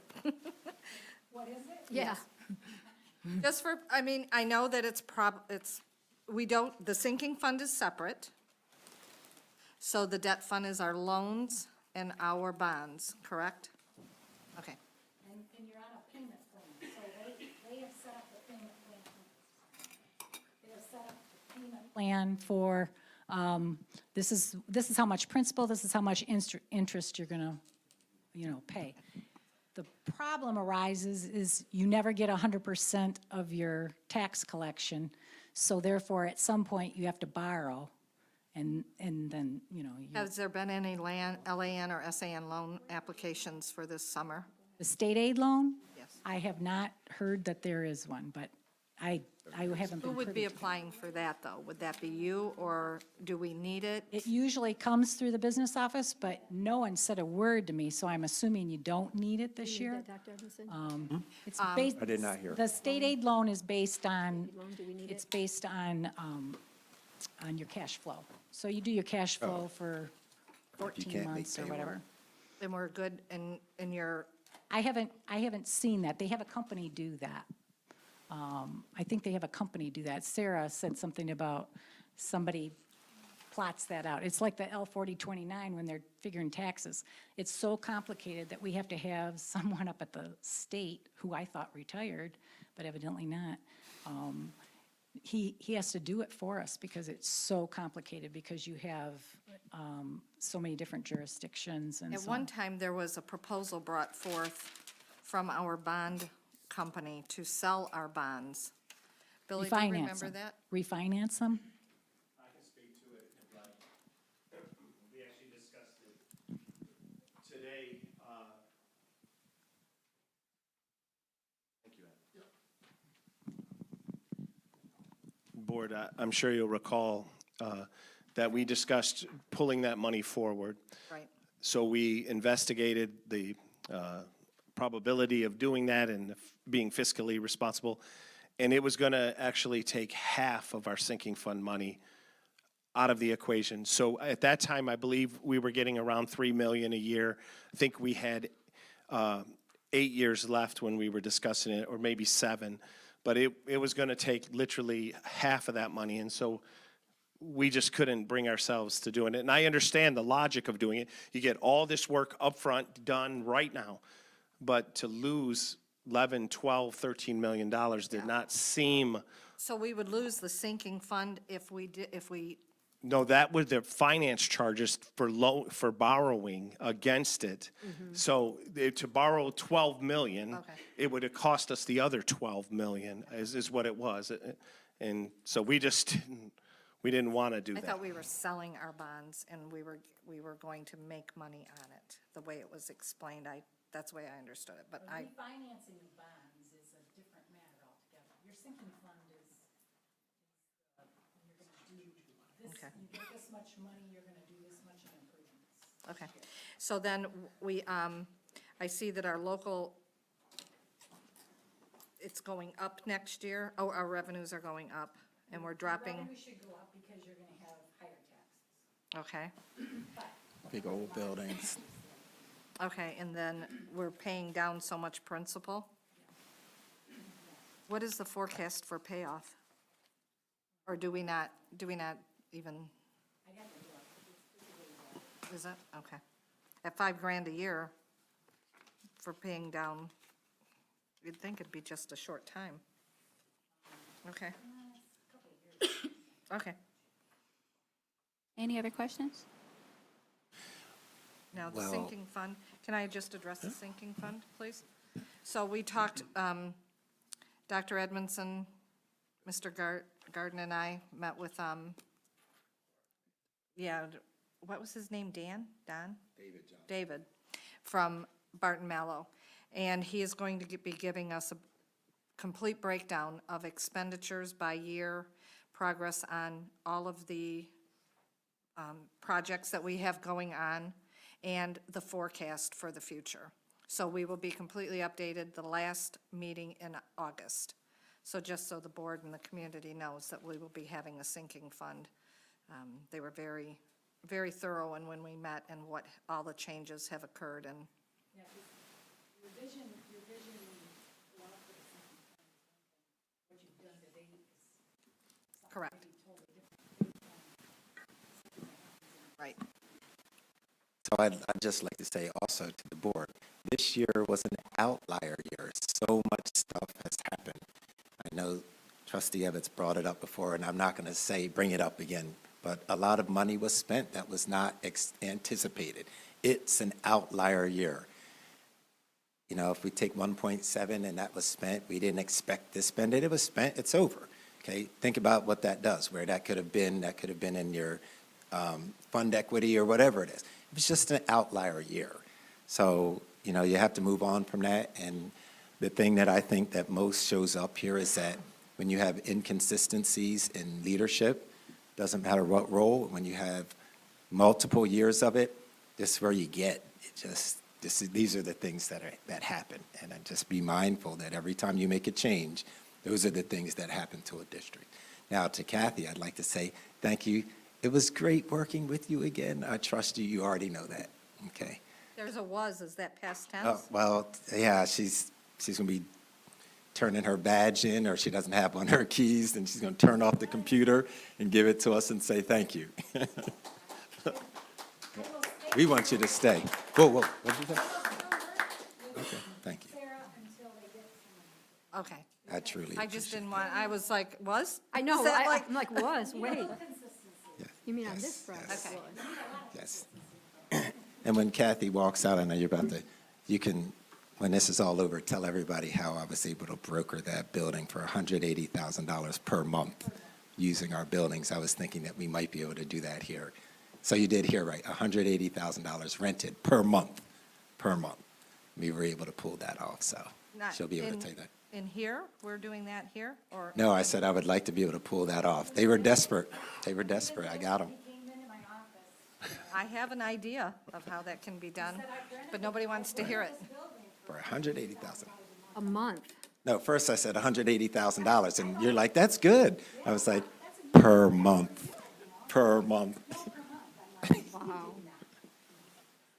And I did do it. You could put a rail stop right here. Could do, You there's some could put a things we rail can- stop right here. Thank you, Ms. Kathy. Secor. Thank you so much. Appreciate it. Thank you to the board for your questions, and being Amazing conscious. Oh, I do have one more question. I'm sorry. Too late. No. Where are the stipends paid? Into what line item? Stipends for Payroll, for additional duties. Is that part of the 11X program? Instruction? That is. Okay, so that includes stipends. And I was going to add, when I went back there, that Kathy had mentioned that when you look at expenditures and revenues, the thing that she's going to give you over time, we knew that last week's paycheck, last week's run was going to be a big one, because everybody turns in their stipends at the end, and it's boom. Their overage for their classes. Just boom, everything. everything, Yep, so their extra PD and sometimes you'll everything. look and say, oh, we're doing really well. Then you see that one, you're like, oh. Yes. those things are not encumbered either. Right, because they're just, they happen. So when you look at the encumbrance, And I know this is in payroll, but, oh, he's not here. The stipends are not paid as part of their pay, correct? I want to make sure that I understand. Well, I want to make sure that we're not including that in their retirement and to That's why you try to ORS. make sure that they're off schedule. Off schedule. Here he Right, comes, but right. It's just, again, rather than get caught at a later Got it. date with it happening, Trustee Evans wanted to know, is I just wanted. stipends, ORS, are you, no. So I just got a Separate stipend, line thank you item to the in their board. check. Okay, very good. I just,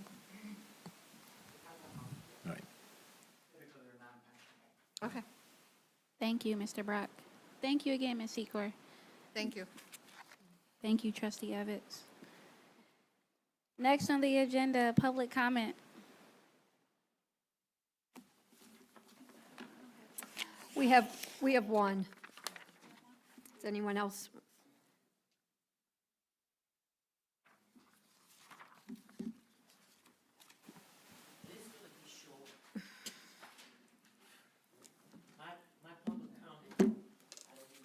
Okay. So, okay, you want to go ahead and go first? I'll say it very clearly. There's another person.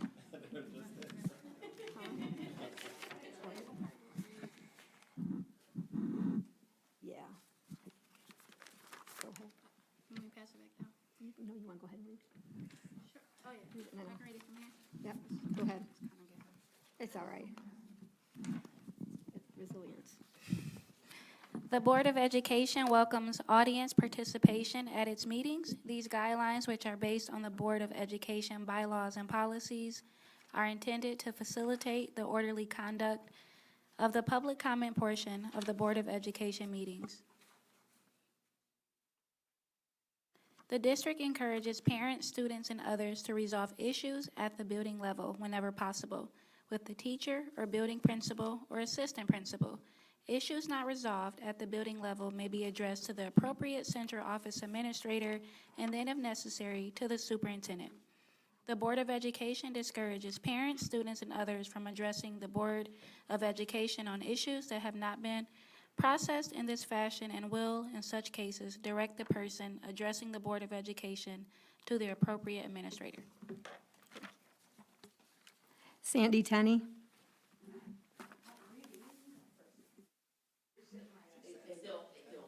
I just want to say this. I've been to every board meeting for 18 months. I've missed one except on May 27, 2023. We never had this last year. I never saw the board have this with Mrs. Secor. We didn't have this. Maybe she wasn't here, but the extents. I guess Dr. Weatherspoon had the means, and no one asked any questions because we didn't just do it like this. Just want you to know that it wasn't done. You can always look in the YouTube films, I always say it, and you'll see what happened on that day. We were supposed to do a budget like that. We gave him $6,000 a week. We paid Mr. Dixon, the auditor, $92. If you see where that is, we never got a report. The only two reports that I saw was Raymond and Clark Hill, and you're absolutely right. What they said was everything was mixed up and confused and put into wrong slots, bills and whatever. So I continue to ask, and I'll leave it short. I see where it's going sociologically speaking, why we're doing this and the reason for. I would like Mrs. Evans to resign, Ms. Kennard to resign, and Mrs. Piles to resign. You serve no purpose. You serve no purpose at all. You're trying to bring a group back that don't even exist anymore. I don't know whether it's Chris Cross or whoever, but it's over.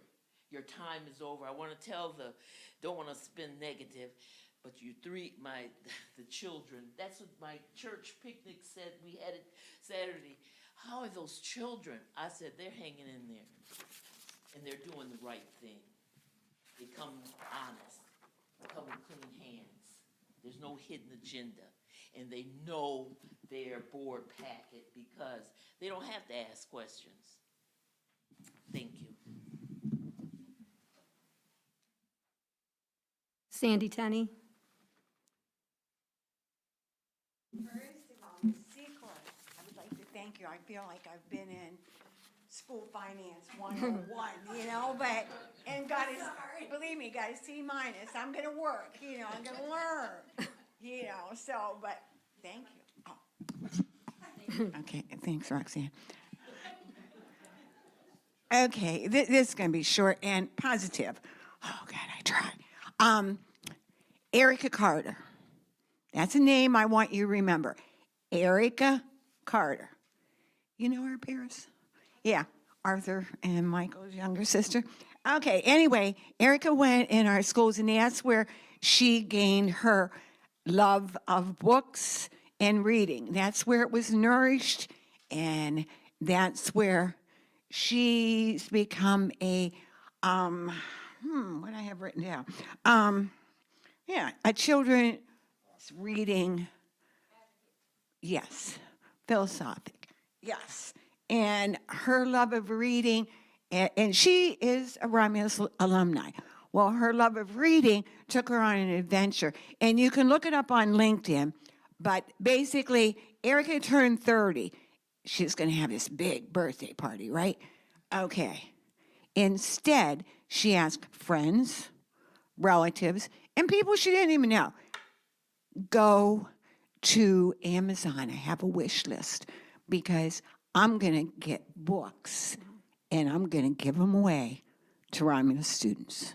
That's awesome. So anyway, this has been a few months ago because she had the big birthday. Big 30, yeah, like that's a big one.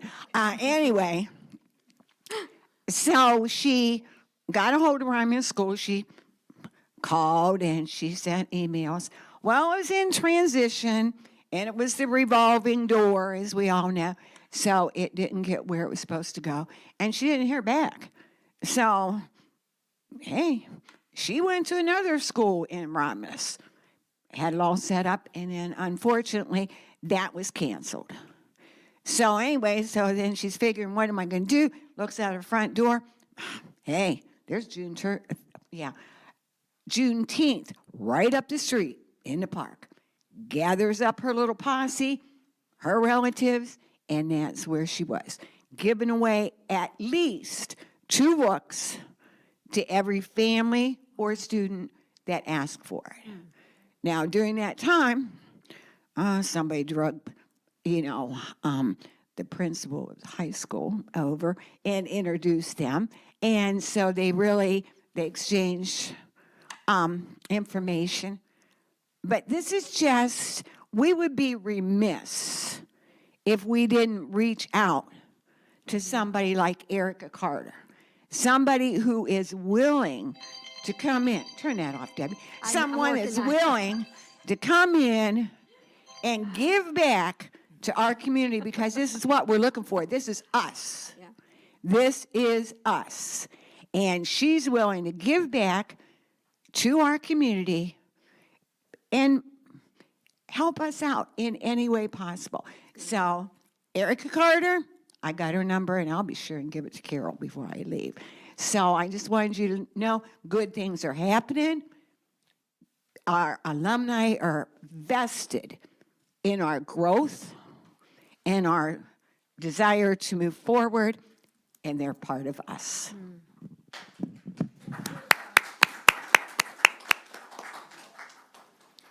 Thank you. Next on the agenda is the consent agenda. Matters listed under the consent agenda are considered routine in nature by the Board of Education and will be acted upon by one motion.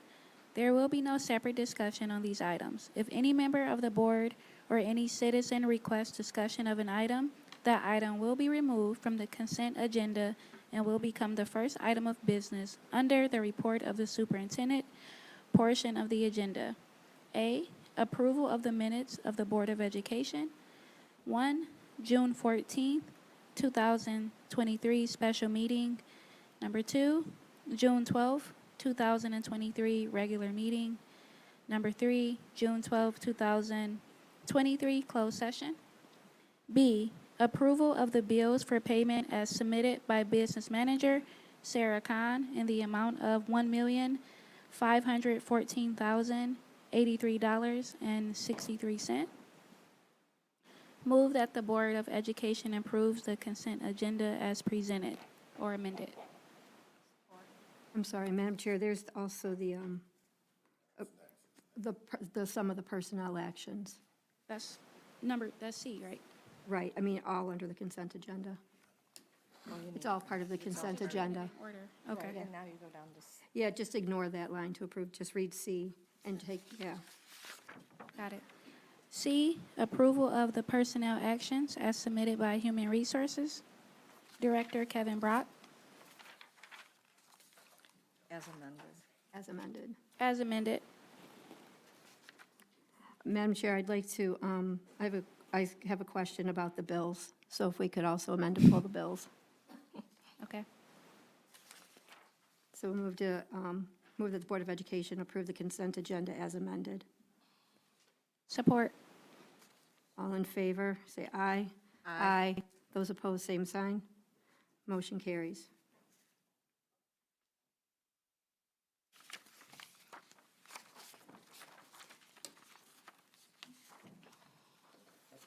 Yeah, so Dr. Edmonds, my question about the bills was just what I had sent today. There were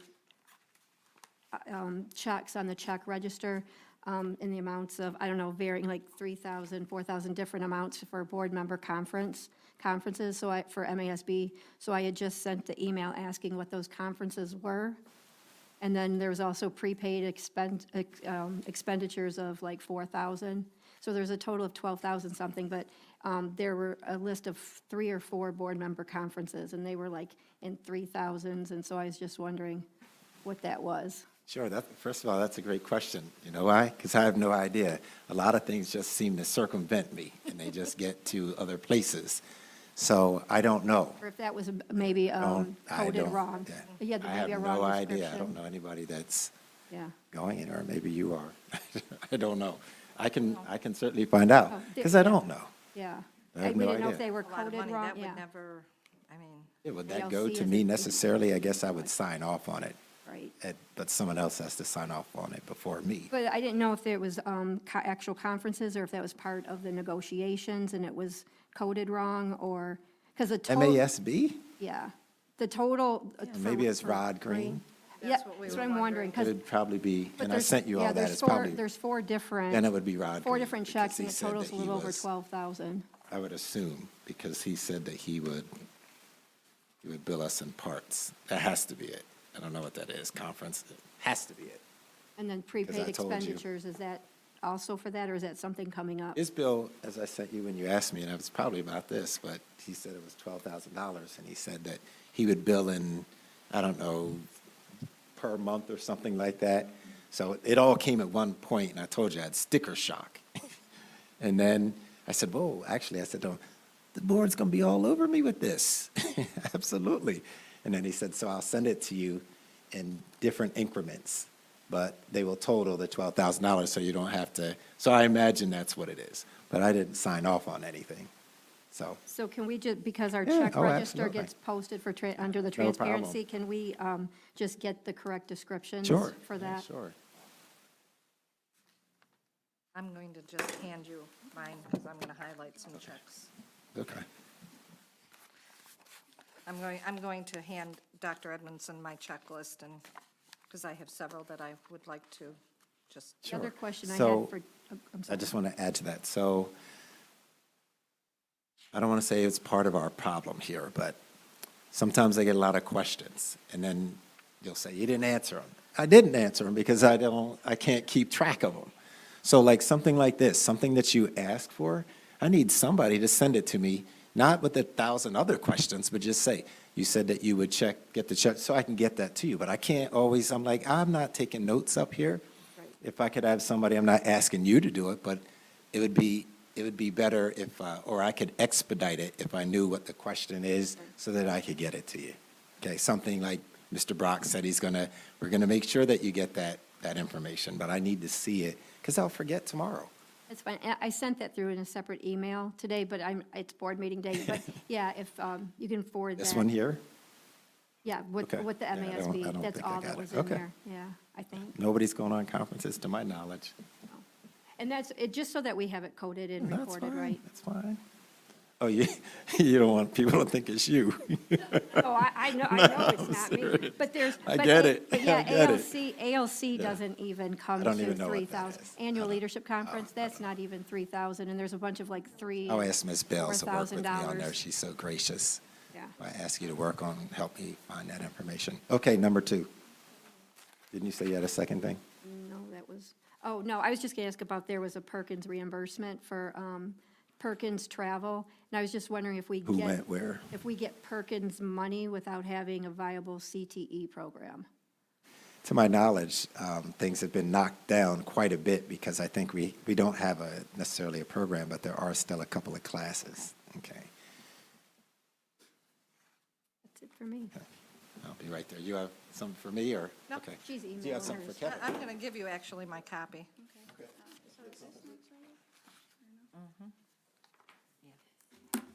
So so now that's already been addressed, but now what we'll do is he's going to address these things Under his thing. under his, yeah.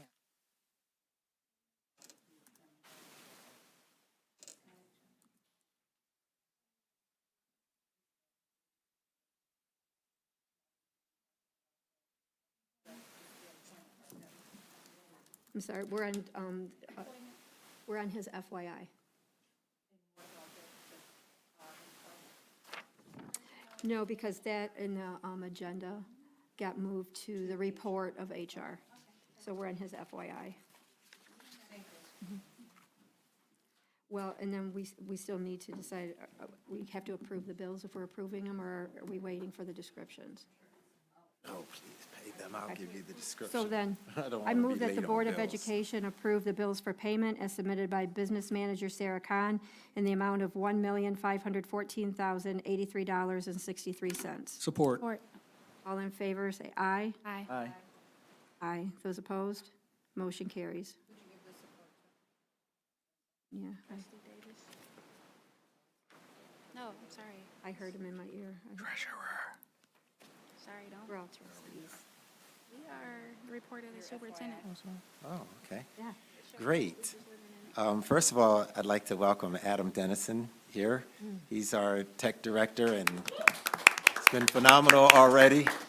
Great part of the team. He had his first administrative council today, and we welcome him, and we thank Roxanne. She's been, I keep singing your praises, and I think about, and I've said to you, last 2 years ago, I didn't really know you like that, but I definitely know you now, and I just appreciate, I'm happy for you. I'm disappointed for us, actually. I'm very disappointed for us, but I'm happy for you and your family, and that you'll be able to, be a phone call away, couple miles away. Number you have reached. 9 months, you can't do anything, so, but you know what? You always have an open ticket here where you can come and see us anytime. I know that you would help, even if we were told that you couldn't. I know that you love this district. I know that. But I also wouldn't put you in that situation where you have to do that. But I thank you for, we have 4 days left, And we've been counting down for a while now, so it's been great. She's been very helpful to Adam. She feels that we're in a good place, that we hired the right guy, and I believe that we hired the right guy. And I'm going to show you the kind of man that I am. And I told you, I apologize for saying when I asked you to get up and talk about your vision was inspiring. After you got up, I said, oh, that was very uninspiring. So I apologize for that, because that's part of my humor, but it's inappropriate. But I apologize because your vision was absolutely dynamic, remarkable, and I'm looking forward to what you're going to do here. So to the board, I asked Adam at another time, he said he needs notice, but I'd like him to present to you all what his vision is, because it was pretty powerful, and I stand behind that vision, and he's going to be a great part of our team. So I want to thank the two of you for being here today. All right, so now I'm excited. We have, this is the last of our videos, okay, of our commercials that you're going to see. I have not seen it. Again, I didn't see the last two, but this is it. This one is the one, it's about Romulus. The other two about STEAM. And after today, we're going to launch them on a new YouTube channel. The new YouTube channel is the old YouTube channel, so it's Romulus Community Schools, but the board meetings are going to be moved over to a new YouTube name, too. What is it, Roxanne? Do you know yet? Yes. Okay, well, so we're still we're still working on that, but we're ready to launch this thing tomorrow, and I'm very excited about. And I don't even know, I just know what Mike can do, Michael Ellison, and what he's able to do. So this is our next product, and this one is about Romulus. He said he has two of them, but this one was, he said, I'm going to put this one forward first. That's, That is beautiful. give some.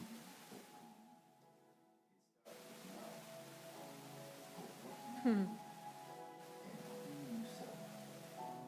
starts with students, parents, coaches, teachers, and leaders. It starts tomorrow. It starts today.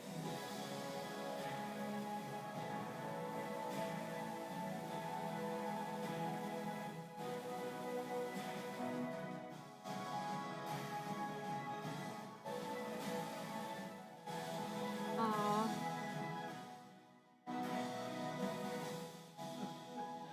That's awesome. That's awesome. Another good one. So we'll be launching these. We're putting them on our YouTube channel so that we'll be able to track and see. And then we also, I've given all the board members the sixth grade model, the literature, and I've given them to people in the community, that are out here supporting us. These will be going out too. I think we're about still 70 students away, 70 parents that have not attended anything that we put out. We sent them email. We've done absolutely everything, but I think you all know that I sent out an email that said, you show up on the first day of school, oh, it's not going to happen like that. You're not just walking in, okay? My goal is I need parents to be educated on what we have here. You can't just show up. We want parents, and as I keep saying, the difference between a high-performing school district and a low-performing school district is parent involvement. And I shared with Roxanne, we were kind of laughing at instructional council today, or admin, and I said, yeah, I cut a break to everybody because I didn't do a phone call yesterday, but I was prepared. And I'm prepared to start. Told somebody the other day, I'm going to disable the enabling that we have done. There's a lot of enabling that goes on in any community, any school community. We've got to get we've got to demand from parents. You can't just let them, because that's what you get. When they know you're going to do everything and there's nothing they have to do, not going to happen anymore. So I'm just telling you some of the things that are going to be said. And I have this email that's going to go out, and I'm upset. I'm upset with men in particular. When I ask for committees, they don't participate. Why not? Why is education a female thing? Is that? And I think oftentimes men do believe that, and that's a problem. So I'm going to start challenging males, because it makes a difference when your dad is involved, okay? Or your dad comes to a board meeting. Throw that out there. So I have something that's coming out. I've also told parents that I expect kids to be school-ready. And I explain what school-ready is, okay, and what school-ready is not. I demand that kids are school-ready. I'm tired. I guess that would be, I've been in the business for over 30-something years. I'm tired. Still saying the same things I said 20 years ago or 30 years ago. Same issues are still prevalent for 30 years. That's a huge problem. My goal is to work collaboratively to demand. And I said, I'm still coming to the school board because I want you to implement policy on attendance, okay? On attendance. That is our biggest Achilles here, is our attendance. We've got to do something. Secondly, I at least want you to think about this here. You don't have to do anything, but I want you to think about it. Is it okay for kids to not have the skills and we move them forward? What message are we sending them? No. And then they come the next day, or the next year, they come to school, can't multiply. I'm flabbergasted that kids cannot multiply. They're still doing this. I am flabbergasted that we're still doing it. Get them off the phone. Get them off the phone. Get them off the calculator. You can use a calculator after you show me that you can do it in your head or mental math. So I just want you to think about it, and everybody always wants to say, retention is so bad. Yeah, it is, but you know what? Graduating and having no skills is worse. That's worse. It's yeah. worse. At least when I held kids back before, I said to the parents, okay, choose which teacher you want. I'm going to change the experience, because if you get the same experience, then yeah, you got me. But if I say, okay, now you get another teacher, we'll give you the opposite teacher, then I'm going to give you that opportunity to do that. But it has to come from a school board. I can't do it. It has to be us demanding that our kids have to have the skill to move. Okay? We're not sending you because you come every day. That's not enough. So I think we should have that conversation. I don't care if it's board policy, but I think there should be a time where we can just discuss it at the table. Okay? And I understand the politics to it, but I am tired of sending kids forward and they're not doing well. Okay? And then everybody gets blamed. Everybody gets blamed. So it's time now for the school board to start thinking about, are we going to be tough on absences? And what does that look like if we are? And I don't know. I do not know, but I know what? I know this. If I don't come to work 20 days, okay, I generally won't have a job to come back to. So how do you get to be absent and still be able to be promoted when you miss 70 and 80 days? Come on. So I just wanted to add that. We've seen the video. Golf outing, we have $19,500 committed so far. Very good. Very good. And that's not even 20% of the list. Already, we have 19.5. I know I sent the board something. Somebody is looking for 2 board members to golf with his team. I think it should be Sue Ebbets because it's the architect firm. No, but it's Sam Michelli now who's with Fannie Howie or something like that. But I think it should be you give them an earful. And somebody else, and you don't have to be good. You just play, and you take the best ball. So that means all 4 of you take a shot. Whichever ball is best is the one that you use. And clearly, it's a scramble. And clearly, that would be free for 2 board members. And clearly, everybody's been to putt-putt. So when you get on the green, you could say, that's what you do best. August 15th, it's a Tuesday. Okay, well, you're out of town. Next. The weekend, that's a Tuesday. Oh, okay. Well, that's bold. I like that. Thank you.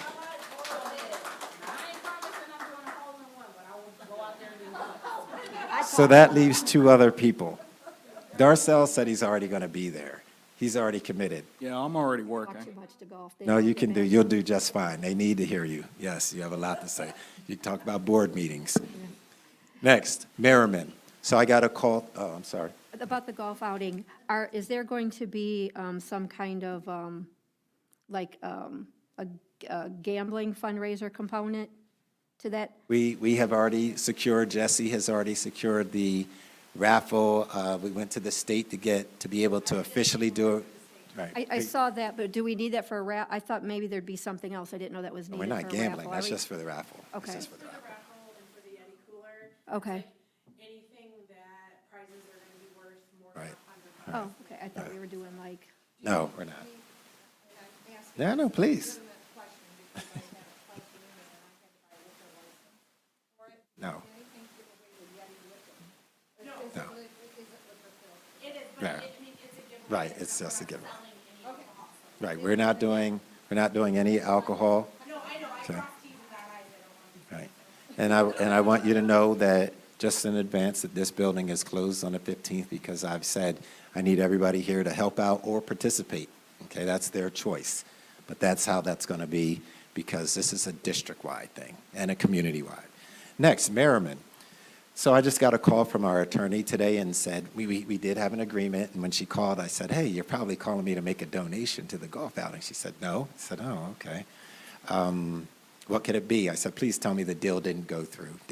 She said, no, the deal is still ahead of time. I mean, it's still, but they have not given us their earnest money of $50,000. So they have 5 days to do it, otherwise the deal is off.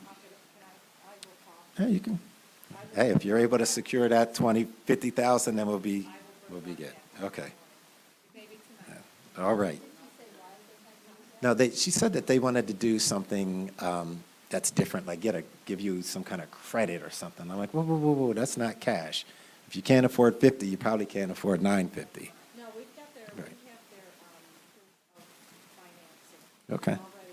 Yeah, well, so we have an attorney that's on it, and then we'll talk. If you know them personally, then, you know. Okay. You tell her there were so many days, or how did it? She wrap told up? me there's so many days. She Right. said they have 5. She said, I'll let them know today. I'm going to contact them today and let them know they have 5 days. So if you want to talk to Bob, you still can. He's very aware. He knows now, too.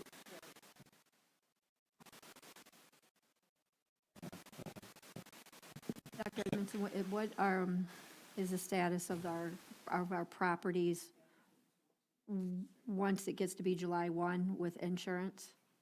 Can we just get an update on that later? Sure. Particularly what, the dilapidated ones or the other ones? The dilapidated, yeah. And I'll let Bill speak on that. Maybe he'll speak on it when it's his turn. He'll be glad to, but it's problematic. Did we get It's quotes problematic. for extra insurance? No, we're working on that now because there's an application that's very, very long, and Right. Mr. Brock and I have to get that done, and we know we have to get it done Okay. this week. Thank you. But we did put it into our budget. We expense it into our budget because we think it's about $250, so we accounted for that. Next, Sprouts Barbecue and Back to School. I asked for volunteers. I got 11. I was quite happy. 11 parents that are going to participate and help us make that come to fruition. That's September 9th. Are you going to? Oh, you're going to barbecue on behalf of the board. Okay, you can do that. We just don't. That's the Saturday. That's on Olive Street. And you can't miss all the events, Sue. You know that. You got to be at some event now. Okay, you got to be at some event.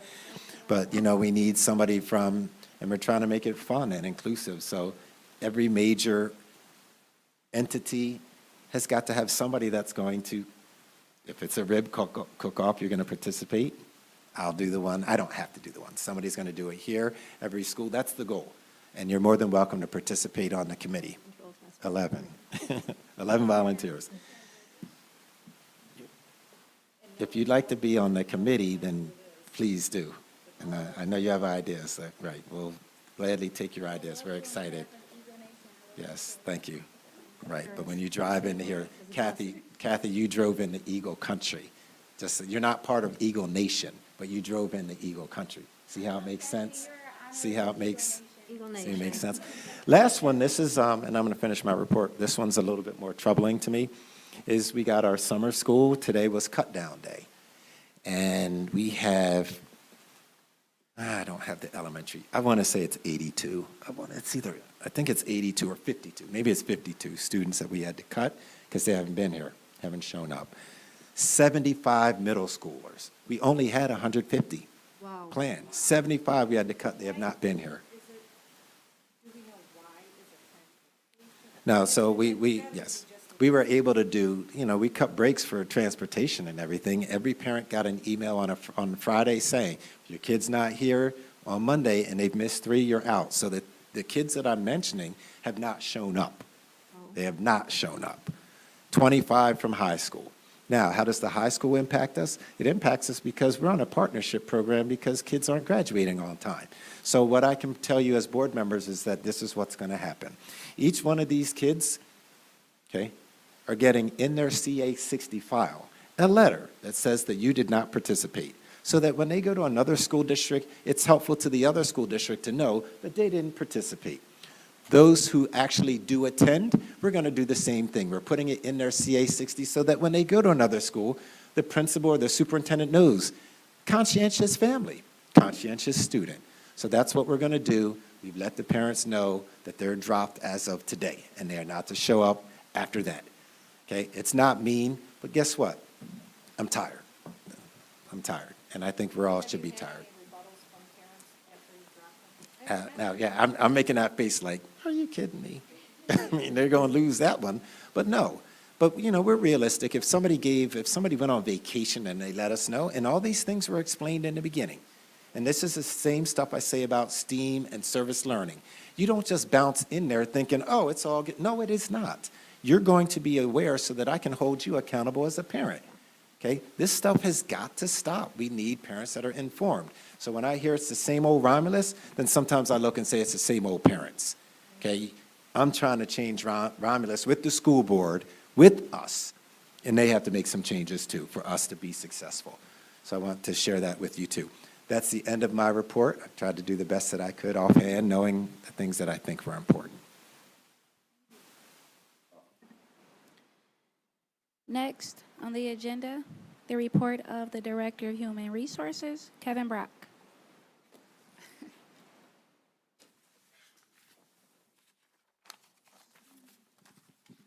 All right, what questions do y'all have? So I have a question. When we ma'am. were speaking early on about the STEAM Academy, we were informed that the specials would be held at the middle school, so that students would walk from WIC to the middle school for specials. And now we've got I'm sorry? No, it's just the last special. Okay, so now we have an art teacher for the middle school and STEAM. Are the specials going to be done at the middle school? Because band is going to be at the middle school for the STEAM Academy, right? So what specials how are we crossing that? How are we merging them together? Great question. So I'm going to ask Dr. Edmondson to help me with this. The last that we discussed with Mr. White was that they were going to cross over at the end of the day for band and the potential for art. But we did need a specialist teacher, and that A in STEAM is art. We did need a specialist teacher so teachers could get their preps throughout the day. So we added that art piece. The potential for that art teacher to work at the middle school still exists, but I haven't seen the schedule recently. Okay, but we have both positions being filled. Correct. So if there's still a possibility of the art teacher from the middle school teaching the STEAM, why are we hiring two rather than seeing how the schedule is working out? Yeah, so let me clarify. So we needed an art teacher at the STEAM Academy to relieve teachers and to provide the art piece for STEAM. Okay. We also need an art teacher at the middle school to teach our SLI kids and the 7th and 8th graders art as well. Okay. So we need that position for both. But there is a potential for that STEAM art teacher to cross over if needed, but I don't think that's a need right now. Their day is going to be So full. we could potentially have 1.5 art teachers at the middle school. Potentially, but I I don't- would say unlikely. First of all, thank you for asking this, but when you design things, you have intentions of, okay, this works. I mean, in theory, it sounds like it works, and then in practice, you realize, that's really not going to work. So you have to make some of these allowances. We thought the band was perfect, but we also know if you're going to be STEAM and you're going to be arts, you better have art. You better have it. What, Jesse, I'm sorry. Well, I'm just gonna say, I can also elaborate, I have 60 kids registered for beginning band, so I Great. can't pick up as many STEAM kids as I thought I could, because we have we need another elective in order to cover, I can't cover all of the kids that were like we thought too. So part of it's my classes, our recruitment activity worked, and my classes are so full that And we don't they can't have, send as many to us as they thought they could. that's sad. It's sad for the kids that really are interested in band. Well, the ones that want it are gonna get it, but there's not gonna be, we can't cover a choir that hour like we thought, when I discussed it with Paul. I might have been able to do choir, I might have been able to do this, or I might have, but now it's all beginning band, because which is great. Because the interest, that's a good problem to have. It's a good problem That's to a have, great right, problem right, to right. But that was part of it. But the recruitment efforts are working. Right. That was a good question. Thank you for that. So will this be, will that be full-time, or are they teaching art, how many sections, and how many times a week? It's full- Every day, It's full-time. Yep. running like 6 hours of art, or are they in cohorts?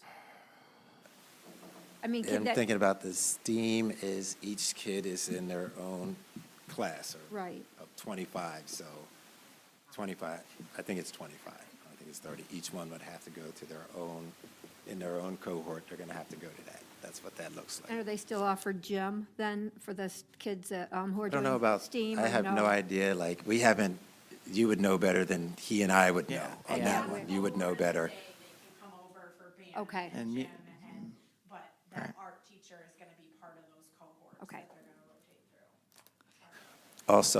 Also, just for the board, I had to task Mr. Garland over there because we do have a student that's special needs that we have to be compliant. So it's going to be a cost. He's going to come up at some point, not now, but there's going to be a cost to ADA compliant and making certain that she can get where she needs to go. So I just need you to know that it will be a cost of some sort. We were talking, maybe we can use a sinking fund or ESSER or something, but that has to happen because she's in a wheelchair. To get to the middle school? middle you school, mean? Yeah, okay, yeah. We've worked really hard on this, and then to some degree, I've removed myself from it now. I don't feel like I need to do that. There is an instruction department finally, so I backed off. I don't think Mr. Brock knows except what comes across his desk. I can't really speak for him on that. But I'll tell you, the program's moving. We're very excited on both ends. What's happening, you saw the investment. We've invested in this program, and we need it to work. It will work. We've made those, and some things in theory, yes, I wanted that. Then I realized in practice, it's just not. That's a good problem to have that we That's a never great had. We problem. haven't had it in a while, so. It's a great problem. And I think you know that, or maybe you don't know that in our ESSER funds for next year, I know Mr. Davis does, BOSS. I saw That that we are- there's music. Yes, we are trying to introduce music, and Ms. Reyes has done a great job trying to get our band out there. They just came back from Lansing and did something, no, Flint, my band. Oh, Lansing. Came back, so we're just trying to highlight the things that we're doing, and we're trying to make, I want us to have a great band program, and it starts not in the 6th grade. It doesn't start in the 6th grade. It got to start in the 4th It's in grade. elementary. Start in elementary. So, and while you're here, I just appreciate Ms. Reyes for being so gracious to make certain, you don't have to push me for music, and neither do you. You don't have to push me. I'm in the kid business, and I want our district to be a place where kids want to come. They say, hey, they're doing some good things in our school district. Yeah. So, it's not foolproof. I just hope that we can continue to be successful. I have an HR question. Mr. Brock, how are our negotiations coming with the para contract, and do we have a estimated time that that'll come before us? So we're awaiting somebody to come back from vacation Okay, on their end. I think we're 95% there. There's some language that we're working on, but other than that, I think we're close. And once I know that we have a tentative agreement, I'll bring that forth to the board in closed session to have a discussion. But we're waiting for somebody to come back from vacation. I think they get back next week. Thank you, Mr. Brock. So I have a question. On 2 of these contracts, there's some new language, force majeure. Why, I'm just confused. I've never seen these on any contracts, and have these contracts been approved by legal? So these are contracts that came from legal. Obviously, I looked at the contracts in the past and sort of created a contract, sent it off to legal, and that was their addition, along with some other things that were added in there as well. Yeah, because it says due to closure due to contagious disease. Now, we had talked about this in other contracts, and you said that that couldn't be added to any of the other contracts, specifically because of COVID. I had asked if COVID came back around, how do we word that in there? And you said we could not address anything like that in contracts. So anything in now a, we see oh, that. sorry. So these are independent at-will contracts, so they're a little bit different. They're looked at a little bit differently than a collective bargaining agreement. But the collective bargaining agreement does have for the most part, Act of God days. And that goes along with the Act of God days as well. Okay. So I'd sent an email. We have a signature on one of the contracts, but not the other. Did you get the signature for Will's? I thought that was in there. No, one of them is not Good- signed. Good signed, but Will's didn't. I apologize. I thought that was in there. I did not get her. I thought I had her signature there. She was over here the other day. I thought she had signed it. So she was over the other day as well. Yeah. And So my apologies. I can get that for you. And so we have a payroll benefits person already, correct? Correct. He's gone? Okay. Friday's his last day. Okay, so he's, well, because we don't see the termination of him, right? So, well, we had the retirement resignation, So that whatever, was a we while don't- back. He submitted that a long time ago. Oh, okay. Yeah, about 2 months ago. I think that was on the Oh, okay, board so- that you guys were, I believe you were made aware of it. Yes. Okay, Yes. then, so it's not today, so it was done a long time ago. Correct. Okay, I was just wondering what happened to the other person. Yes. Okay. So, yeah, I see this one resume. It seems like a pretty busy resume. That's what happens when you're hiring. Well, I have a busy resume. yes, a busy resume is one thing, but many positions in a 5-year stint, in a 5-year calendar is, Life be life. Who is that? Sarah? yeah. But hopefully she stays. We want people to come and stay, right? So That's our I'm hope. I'm gonna jump in this. I don't want to take too much longer, but Mr. Brock and I had that conversation before, and that is not necessarily a red flag to me, okay? If I'm in a bad organization, I'm leaving, and there's plenty of them out there. If I had 2 of them, I'm not going to stay in there. Why would I stay? I'm going to leave. And then if I get a better opportunity, let's be for real, money is a factor for people to leave. They leave, somebody gives you $10,000 more, you're like, I'm out. And that would be number 3. And then maybe in 2 years, you're another present, I don't want that to be used against somebody, and I said that before. I think it's something to look at, but it's something to call on, and it's something to ask the person about. Hey, I saw you leave, and you've been in 5 different places in 5 years. You have to give a person an opportunity to say it. You know, I'm like, dag, on my resume, I have 3 superintendencies, he's like, in 3 years, I got to explain. But it's not 3 years, but I'm just saying hypothetically, these are the things. I understand that, but if I get good talent, and I say it all the time, if we have a chance to hire dynamic people, that's what it's going to be. If they leave in 2 months, then guess what? They've set the standard for what dynamic is. So I've seen dynamic people, and I saw Miss Good, as a matter of fact, I was very pleased. I was very pleased. I feel that she'll be a good piece working here. I don't know her like that, but I feel like she has a good piece. I understood why she left. I can tell you that. We have Miss Good and I have a Miss Good and Miss Secor. We have a common person. We all have the common person. You leave. You would leave. Okay, so I hope that helps. I understand that she knows. So for the one that is not signed, is it okay for us to approve it pending the signed contract and then just email that to us? So, yeah, we need to have some conversation down the road about having signed contracts prior to board approval. I'm just not used to that because it becomes binding should the When they board. sign It doesn't, though, because our policy states that no contract is binding upon the district until it is approved by the Board of Education, and that's usually written in all the contracts. The contracts legal sent us before had that in there. So I'm just not used to that practice because. Well, what's happened here, sorry to interrupt you, but what's happened is we've been burnt. We've approved contracts, they haven't got signed, and then in lawsuits, people have claimed they didn't exist.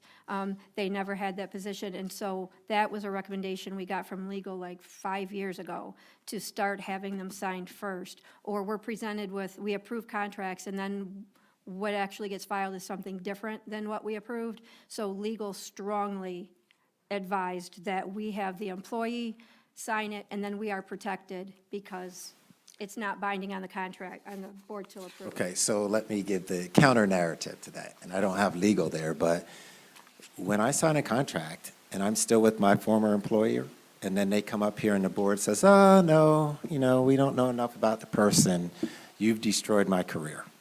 You just destroyed my career because I signed a contract, everybody sees me sign the contract, it goes before you, and then you decide. Normally, these things are almost, I don't want to say perfunctory, but it's just like, hey, okay, when I get to the board, I know that I'm hired. But it hasn't happened here all the time, and it's dangerous for your career to say, okay, I'm going to sign it and wait for the board. No, I don't think so.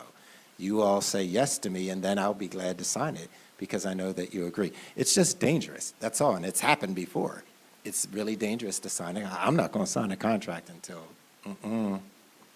just, I don't know what legal Well, I said. mean, these are both but I'm like, effective tomorrow, so I was assuming they've No, I'm left fine. I'm left like- their I'm like, yes. places of I mean- employment So, already? so I'll, just to share my experience and my legal background and my, I've had not from our attorneys here, but another district. The legal opinion is the opposite of what you're saying. Once they signed, if they sign, it's a binding contract, whether they've this already board been approves hired. it or not, it's binding, right? So we owe them that job. It's just embarrassing if it doesn't get approved at the board level for the person that we're hiring.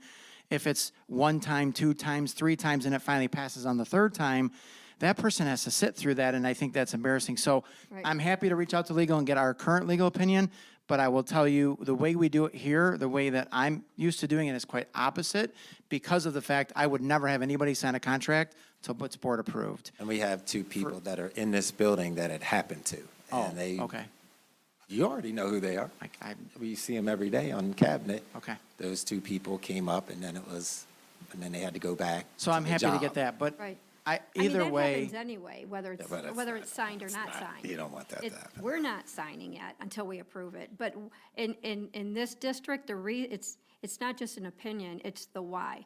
It's because in this district, we've approved contracts that weren't signed that ended up being changed in a different contract signed and filed. And then we've also ended up in lawsuits, people claiming, I never signed that contract, so that's not my contract, and it's caused problems in this district. Well, whatever you're presented with is what they're signing. There's no changes. So yes, it's So is that okay, okay to it's just okay do to it? approve it, yes. Okay. Any other discussion?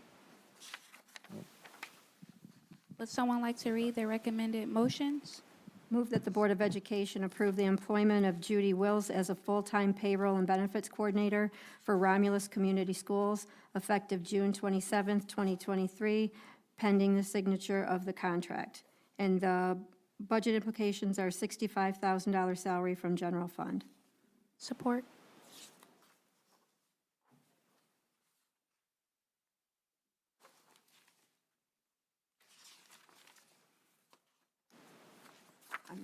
He said support. I heard it, I just didn't know if there was discussion. Can I do? Yeah. All in favor, say aye. Aye. Those opposed? Motion carries. Move that the Board of Education approve the employment of Sarah Good as a full-time administrative assistant to teaching, learning, and professional development for Romulus Community Schools effective June 27, 2023. Support. And for the record, that is budget implication of $52,000 salary from general fund. Thank you. All in favor? Aye. Aye. Those opposed? Motion carries. And then, was the STEAM approved? What or- was it? No, the art, not the art teacher, so you can make a motion for that. For the art teacher for both, do both? Move that the Board of Education approve the employment of Christina DeVos as a full-time art teacher for the STEAM Academy for Romulus Community Schools effective for the 2023 school year. Personnel action, rationale general fund. This is an REA position, so it will be part of the contract for E REA. Support. All in favor? Aye. Aye. Those opposed? Motion carries. Move that the Board of Education approve the employment of Cameron White as a full-time art teacher for Romulus Middle School for the 2023 school year. This is an REA position, so it will be the contracted REA pay out of general fund. Support. He was a meta teacher in another school district.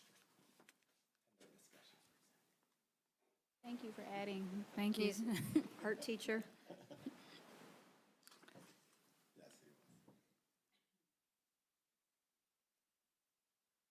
All in favor? Aye. Aye. Opposed? Motion carries. We have a couple more. Couple more items. Move that the Board of Education approve the employment of Austin King as a full-time social studies teacher for Romulus Middle School for the 2023-2024 school year. Rationale, personnel action, budget implications, general fund. This is a REA contract. Support. I have a question. So in the consent agenda, didn't we approve all of the non-union? Yes, we So did. we've got these covered. Yeah, Yep, we're good. yep, so we're good. Good job, Don. I'd also like to say to the board and to the community, first of all, thank you. Microphone. I'd like to say to the Gotcha. board and the community, thank you, because our goal is to put full-time certified staff in classrooms. So I want to thank you so much for that. Yes. We're working hard to make certain that all of our kids get that quality of a teacher. Next on the agenda, we have the report of the Director of Community Outreach, Special Programs, Dr. Yes. Jende Gardner. Thank you. So she just gave you a report, and I had spoken to her. She said that she'll be gladly present on it after you, if you look at the information, she'll be glad to present on that in the next board meeting. I believe it's the 10th, maybe? Yeah, the 10th, July 10th. Thank you. So we're moving this to the next agenda? Yes. Is that what you said? Where Okay. she can present. I said to her, maybe you want to present it. Thank you. Sure.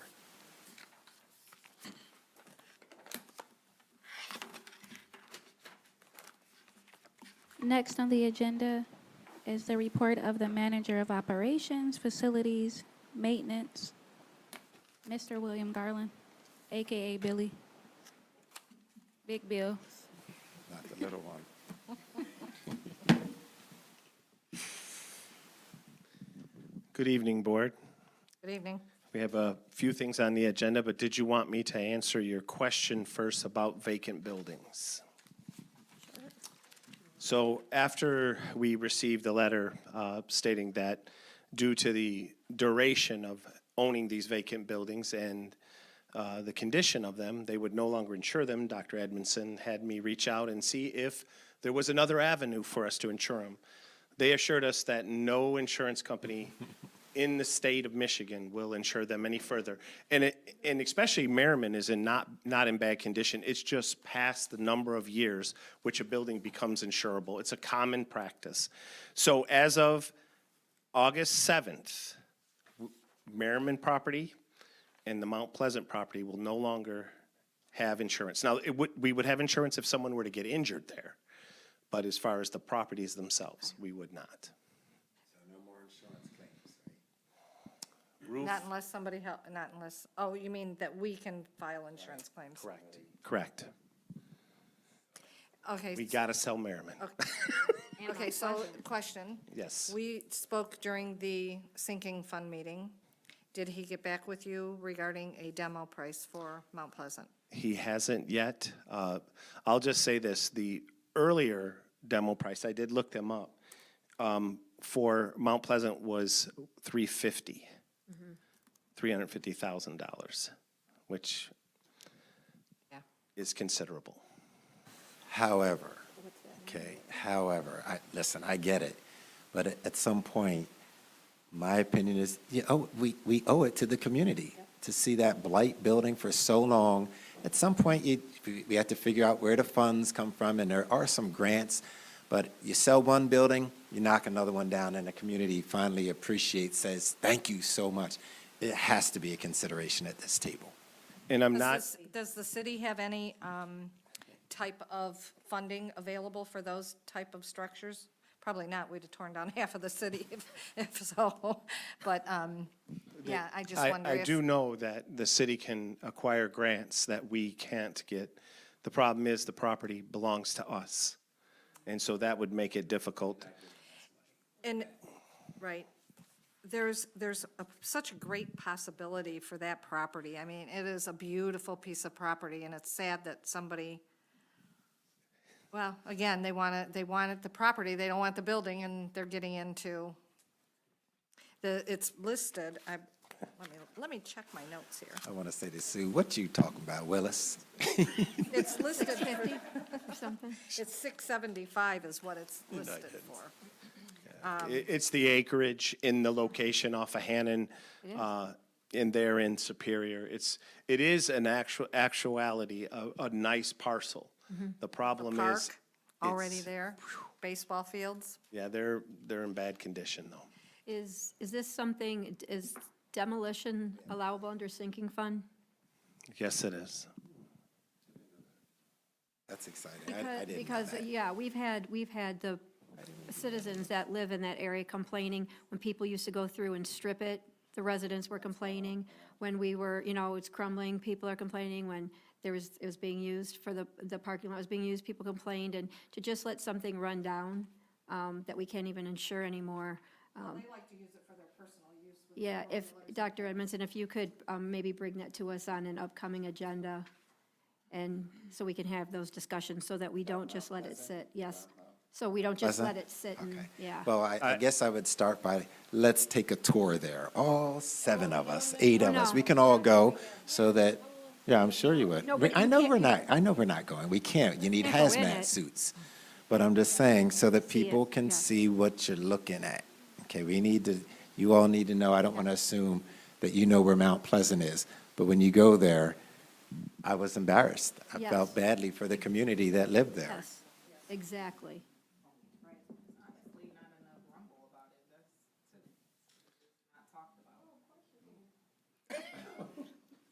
And it shouldn't even take that rumble. It shouldn't take us, to have people so upset that they're attacking us over it, right? We know that that is inexcusable. And the property without the building has great value. Yeah. More value, probably. Probably. And we're investing in doing nice things here, and that's just like, yeah, a stain. Dr. Edmondson said, we sell one and we can tear down another one and, show our citizens that we're using the sinking fund money in an appropriate way, because that will be a significant change in appearance. We will get a hard cost to tear it down. I'll make sure we do. Thank you. And we had a conversation, Bill and I, just today about we need to have sinking fund meetings, and sometimes you can go in a different direction on where you were going. Like, we didn't think about it then, and maybe we say, okay, we're not going to do this here because we can do this, that this is much more important than some of the other things. We've done a lot on our buildings for the positive, so if we had to hold off, only thing I want is a parking lot done. Any other discussion?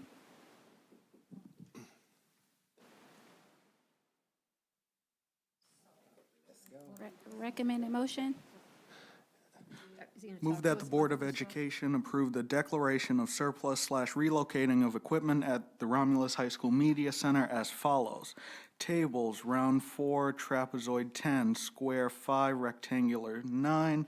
Bookcases, 16 large double-sided, 18 shelf units, 32 small shelving units, 2 self-standing rotating bookcases, chairs, 52 fabric-covered wooden chairs, 24 wooden chairs, 2-person bench seat, 1 to 3-person bench seat, various books, list to be provided. Rationale, board needs to declare surplus/reallocating of 33-year-old furniture, etc. at Romulus High School Media Center, no budget implications and no exhibits. Are we relocating or reallocating? Is there support? Support. Relocating? Well, what we'd like to do is, there are certain articles of that furniture that could be utilized in other areas. But there are pieces, such as the bookcases, that are delaminating. They actually have large cracks in them. We got our use out of them. And Alberta Garrett, I don't know if anybody here remembers that precious woman. She was the one who chose that furniture, and at that time, it was state-of-the-art for a media center. But now, it is well past its useful life. So we could put it into Mount Pleasant. Aye. we could, some of it could be resold again in a future auction. Some of the tables in that could be used in other spaces. They're still in very good shape.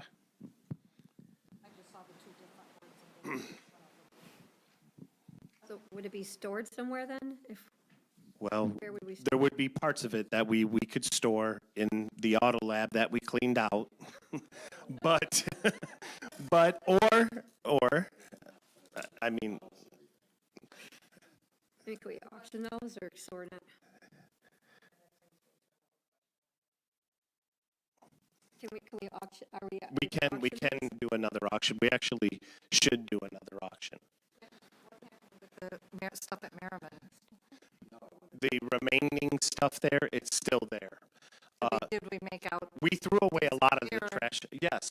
We received a check, I believe it was in the 56,000 range after they took their share. Don't hold me to that number. It might have been a little more. But yes, we did very well. Thank you. So, I can't help but to think, after a while, furniture has had its use. Think about your own home. I don't want furniture after 10 years. It needs to go. I don't even need, I'll put it out on a curb for somebody that, I wouldn't dare sell it. It just goes. You just let it go. Okay. I'm just, Well, something to think about. we can always just deem it surplus and get rid of it. I see. We can do that. If that's what the board would like, Dr. Edmondson, we'll carry it to the big green cloud in the sky. Roll call vote.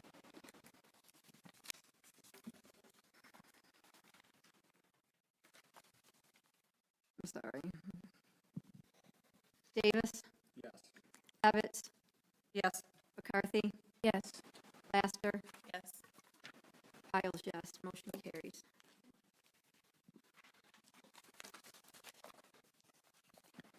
Board, before we move forward with the purchase of the bus, we want to change one of the funding features.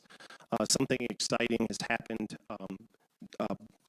Mr. Brock brought it to our attention today that Senate Bill number 63, which was ratified on 5/1/23, shows that we can pay for student transportation now, buses.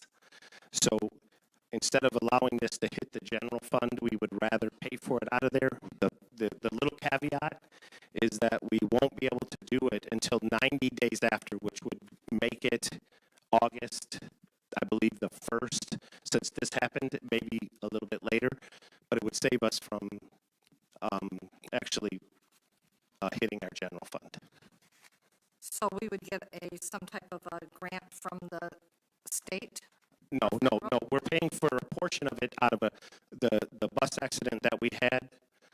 This is the replacement for this special ed bus. It has to have air conditioning. It's part of the students' IPs. But the other portion of it, which is 58,670, would be funded through sinking fund instead of our general fund. 58,670. Yes. This is, was there an added cost?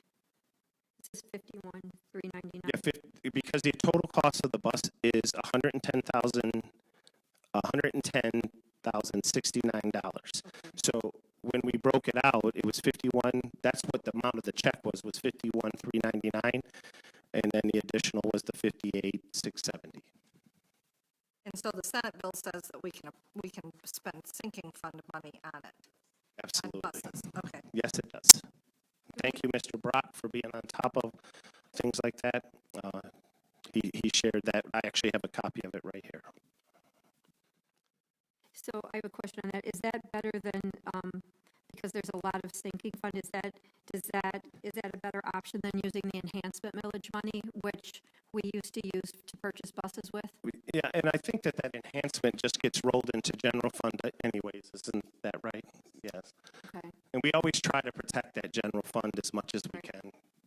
So on another note, how many of our buses are depreciating in the future? How many are we going to be buying? I'm gonna leave now.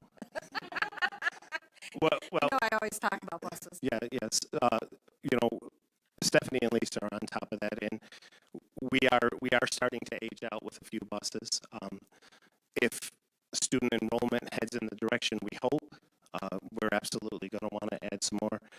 Currently, we're okay if we get this one. This one is primarily good. Its primary function, not its only function, but its primary function will be for our special ed students. Okay. And it has a tailgate in the back. Yes, it does. Okay. Yes, it does. Correct. So in a sense, Mr. Garland, this is mandatory because we wouldn't be in compliance with the bus for the children with IEPs. It would make it very difficult to transport them. In fact, we had a letter from a parent who was very concerned when that bus was damaged. And she actually wrote us a letter saying, please, they have to have air conditioning. You know, and so these are students that get transported out to Berger. So How did it get damaged? it was in a very violent accident. And thank goodness none of our students were hurt. Our bus driver was injured a little. And Dr. Meese, amazing, jumped in his car, was there before anybody else. And so it was a total loss on the bus. That's how bad it was hit. And actually it sat back here. It went in the auction. But the entire back of the chassis was ripped off it. That's how hard it was hit. Wow. Maybe we should paint them a bright color. Recommended motion, move that the Board of Education approve the purchase of the 2021 CC1 61-passenger rear lift air-conditioned bus. Is that 423? Yep, correct. 543 at the cost of $110,069. Bus, $107,671. 3-year extended body chassis and external coverage, $2,392. Reimbursement from insurance claim in the amount of $51,399, and additional from general fund. Okay, sorry, sinking fund. Rationale, replacement of bus. Budget implications, sinking fund. Correct. And insurance claim is noted in motion. Support.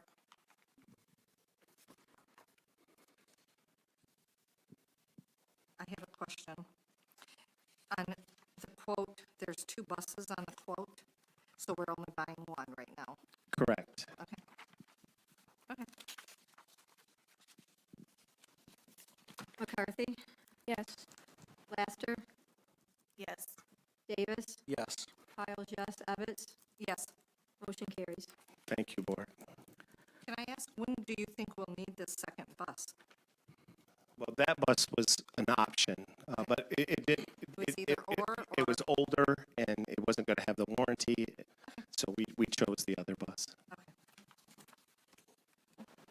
Move that the Board of Education approve the high school auditorium upgrade to sound system in the amount of $209,177.59 from ESSER funds, lighting and electrical upgrades in the amount of $132,236.43 funded through sinking fund, and acoustic upgrades and modifications in the amount of $180,553.43 funded by sinking fund. Rationale, renovations and upgrades necessary for updating high school auditorium. This pricing does not include stage curtains, clamshells, painting, or flooring. Budget implications, ESSER and sinking fund as noted in motion. Exhibit C attached. Support. So I have a question. I'm sorry. Last year, Mr. Cooper presented upgrades to all sound systems throughout the district, and one of them was the auditorium. What was approved versus this $209? Well, the problem with Mr. Cooper's coming to the board, it didn't actually ever reach it to you to be approved. It was approved in ESSER for us to move forward with. And so once we had no idea what it would cost.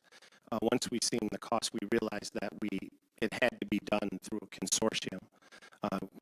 There's no way that it could have been done like the cafeteria. I thought we approved it when we approved all of the elementaries, sound system for the gyms and the cafeterias. Like microphones. They did get some mics, Okay. initially some So mics, that was what we, because okay. that was it. They were, That's all it was. yeah. Yeah. So we didn't approve that part. We just got the microphones so that, okay. This board you, will Jesse. be a total upgrade of our lighting system, of our sound system, of really one of the most important parts that no one thinks about is the acoustic panels that will be added to it. Those other four things, the stage curtain, clamshells, possible painting and floor refinishing. We just couldn't get pricing right now, so we may be coming back for some approval on those, but it is so past time for this. Okay. So we will see our completely renovated sounding system for the auditorium, hopefully within this school year, if we can get quotes. Yeah, I mean, this here, we were given an assurance that these items are not on the list where it's, they're struggling to get them, and they felt that we could have this ready for opening day. We're going to work hard, Jesse and I, on getting the remainder of those components, the curtains and the shells and the paint. Well, maybe not the painting because it's such a big project, but the floor refinishing on the stage. It's just the stage, and try to have a completed project for us opening day. That's what we're working for.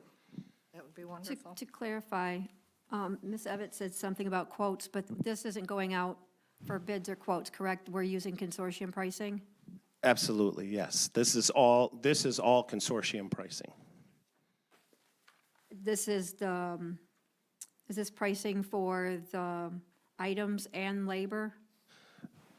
Yes. Now, there's a little few features of the electrical that they wouldn't touch because it's a different, they're used to low voltage. And so there's a couple parts where we're going to have to do something, but we will have our district electrician, the company, handle that, but it's not significant. It's not thousands and thousands of dollars.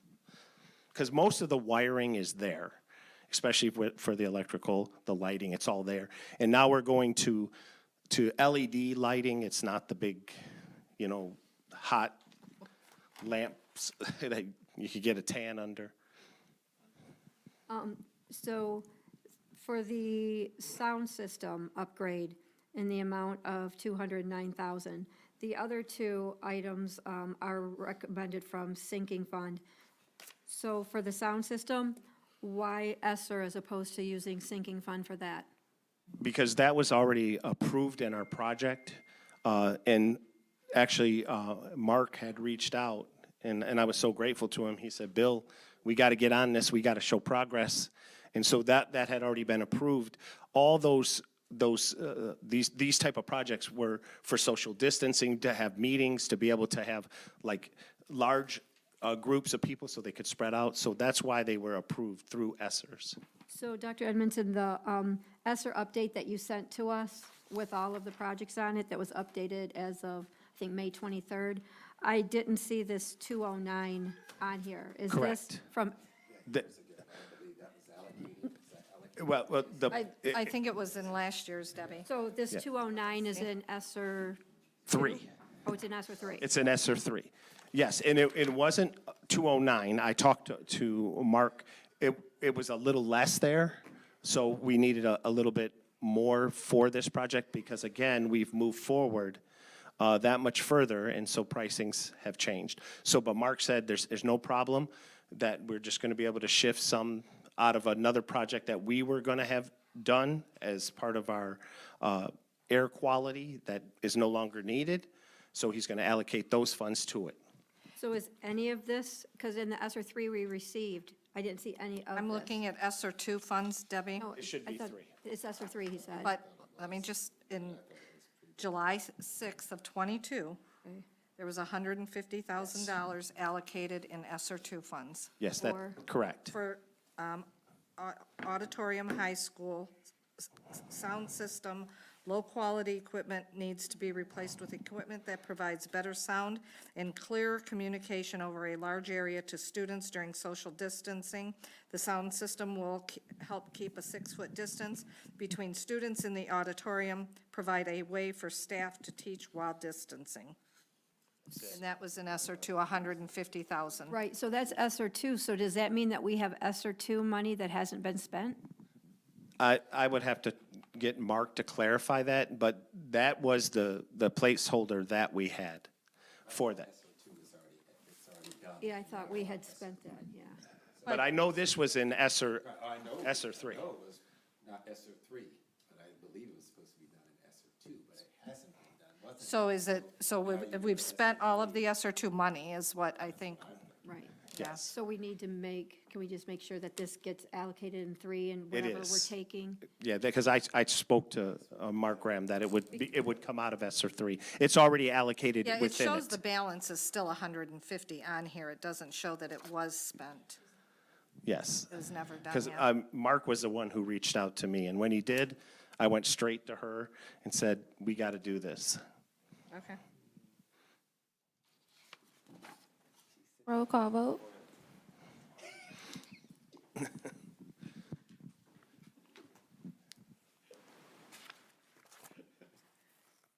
So I guess what my question is if this is approved, can we just see the updated, because I'm looking, I believe that we allocated this, but in what was submitted to the state on ESSER 3 that Dr. Edmondson had just sent us, this isn't in there, and it just. It may have been 150 because we just got this pricing. Right. So he was going to make the amendment. Okay.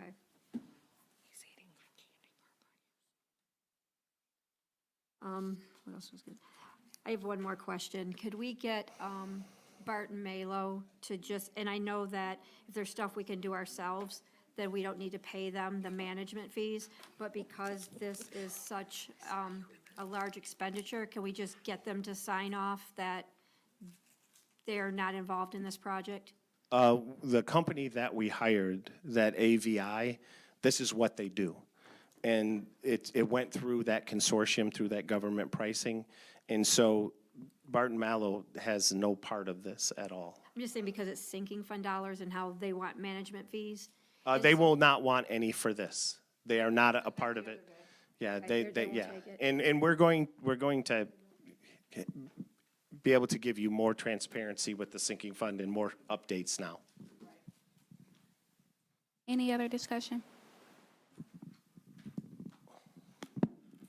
Roll call vote, please.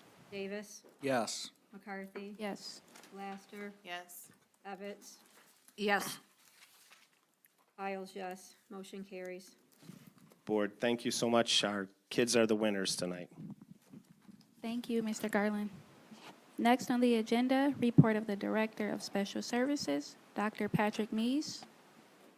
He's not here. Next on the agenda, Sorry, Madam Chair. For Mr. Garland, has the turf project started, or when is that set to start? Sorry.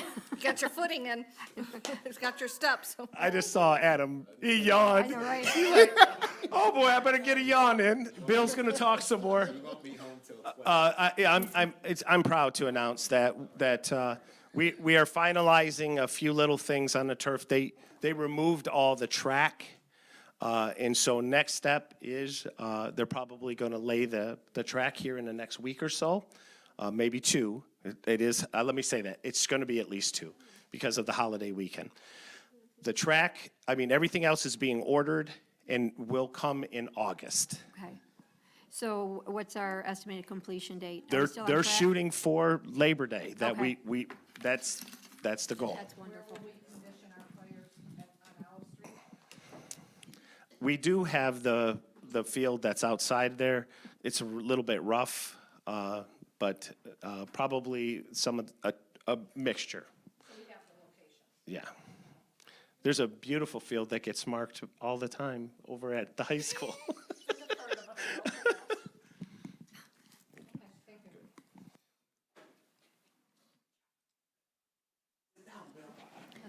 Next on the agenda is the report of the finance consultant, Kathy Seeker.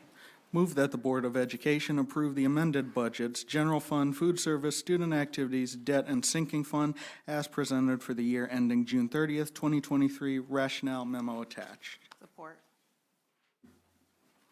Roll call vote, please.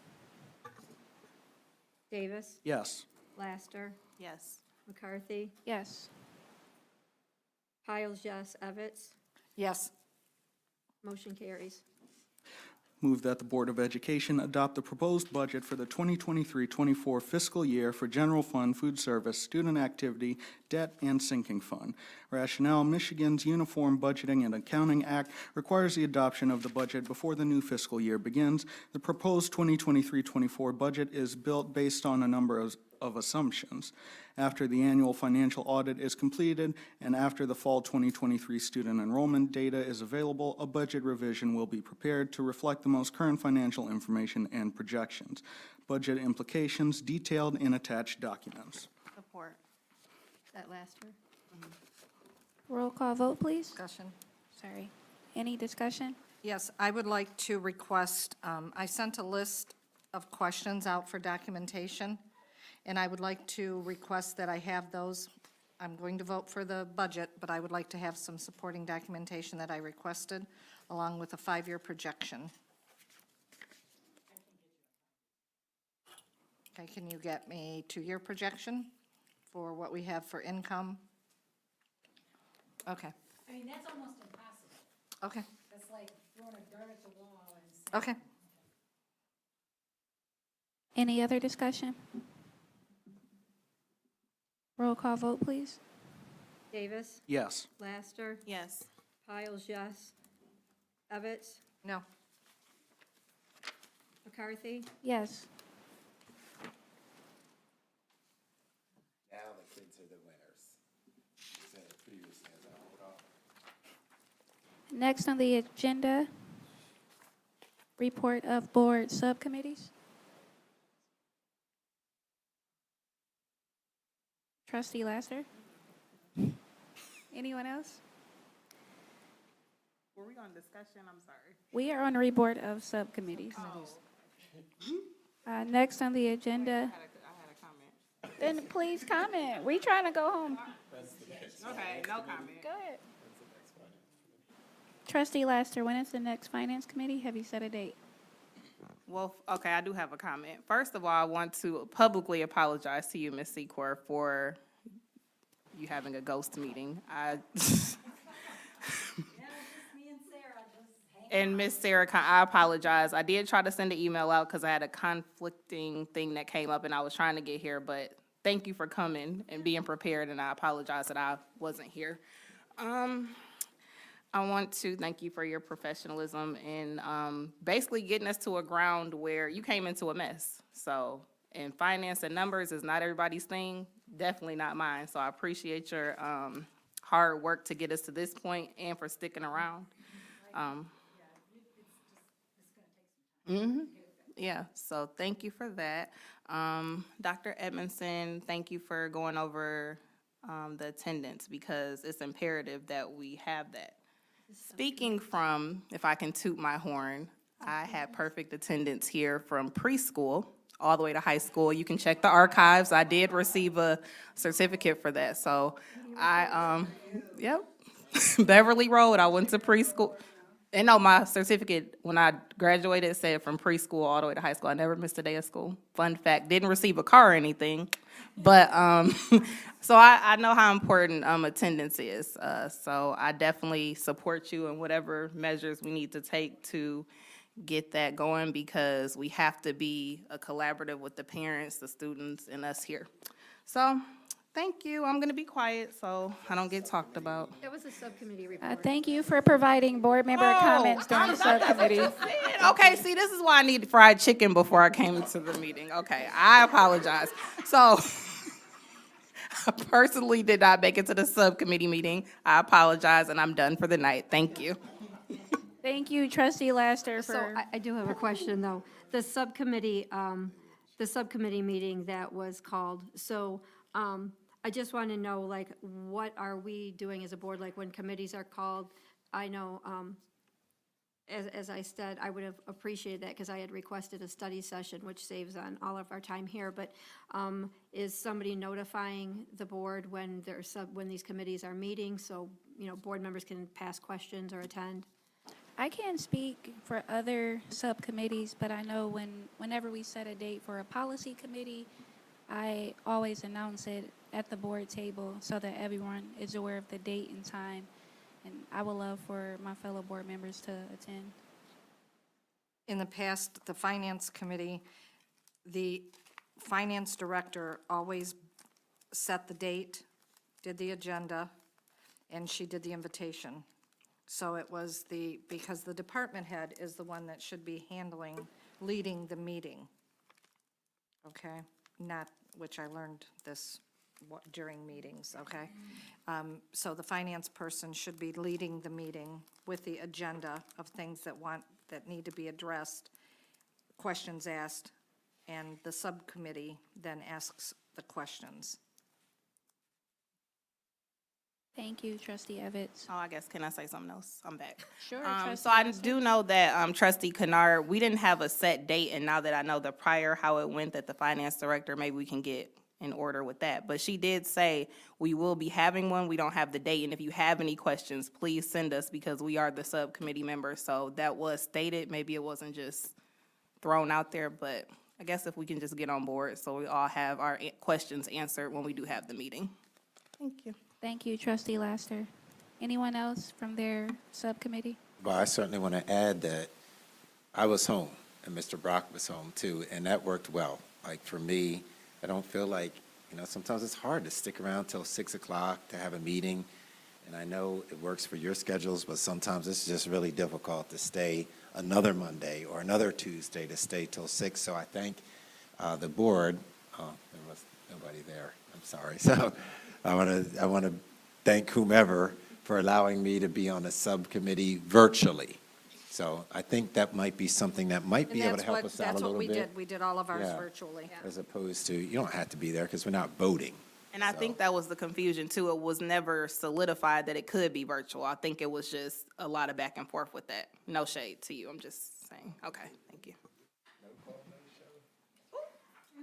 Okay, moving along on the agenda. We are now at communications from board members. Trustee Laster, did you have anything else you wanted to add? About your attendance anymore? Trustee Evans? I want to thank Ms. Secord for her presentation. Great job. Appreciate the fact that you went through and could update us on the missing information or the missing updates. Billy, thank you very much for everything you do for the district with the properties, the buses, keeping us informed of everything. It's always good to go by a school and see everything getting worked on and updated, and hearing the families talk about how nice it is to be able to hear during the graduations and presentations that take place. Dr. Edmondson, thanks for all your work this week and promoting the golf outing. It's on a good avenue. That's it. Thank you, trustee Evans. Secretary Powles? I just want to thank Ms. Secor. Thank you for that. I know, we had questions, and I know to our audience, thank you for sticking with us tonight. It was long, but that was a lot of information we needed to understand, and all of your presentation and then answering our questions really, I got a better understanding. So thank you for that work, and thank you for preparing our budget. I'm not going to pretend to imagine what it's like coming into, with all that turnover and trying to produce something, but thank you for that. Thank you, Bill, and thank you to your wife who shares you so much with us. I mean, you get early morning calls, late night, so thank you, and thank your wife, please, for us for sharing you. Dr. Edmondson, the commercials were great. I know you saw them just along with us for the first time, but they look clean, they look, like what we're doing, we're finally, what's going on in our buildings will no longer be the best kept secret in the city, because we're now putting quality commercials together and highlighting our students and what we're doing for them. So thank you for all of that, and that's it. You're not going to thank my wife for sharing me? Just curious, like, how's Billy get that and I don't get that? No, okay, so you do. Just saying. But when I saw Mrs. Garland once, I thanked her, because Bill for decades has got calls at 3 a.m., but you know what, tell your wife thanks and have her fire up a barbecue grill and say, no, Debbie Piles is talking about you right now. So, no, but thank you for that. I have one more comment. Jesse, I want to thank you for all of your input tonight. It was really great to hear what's happening with the band and the auditorium and everything, the middle school, how well that has been growing. It's very welcome. Thank you. Sixth grade band growing, that's wonderful. Yes. Treasurer Davis. I just had one comment. I'm really excited that we passed this high school auditorium renovation, and I hope that in the future, we'll get very good use out of it, whether it be our students performing or bringing in groups to perform for our students, or having a board meeting there. But I'm excited, and thank you, everybody, for sticking around until 9:20. Thank you so much, Treasurer Davis. I just want to say thank you to everyone who came out tonight.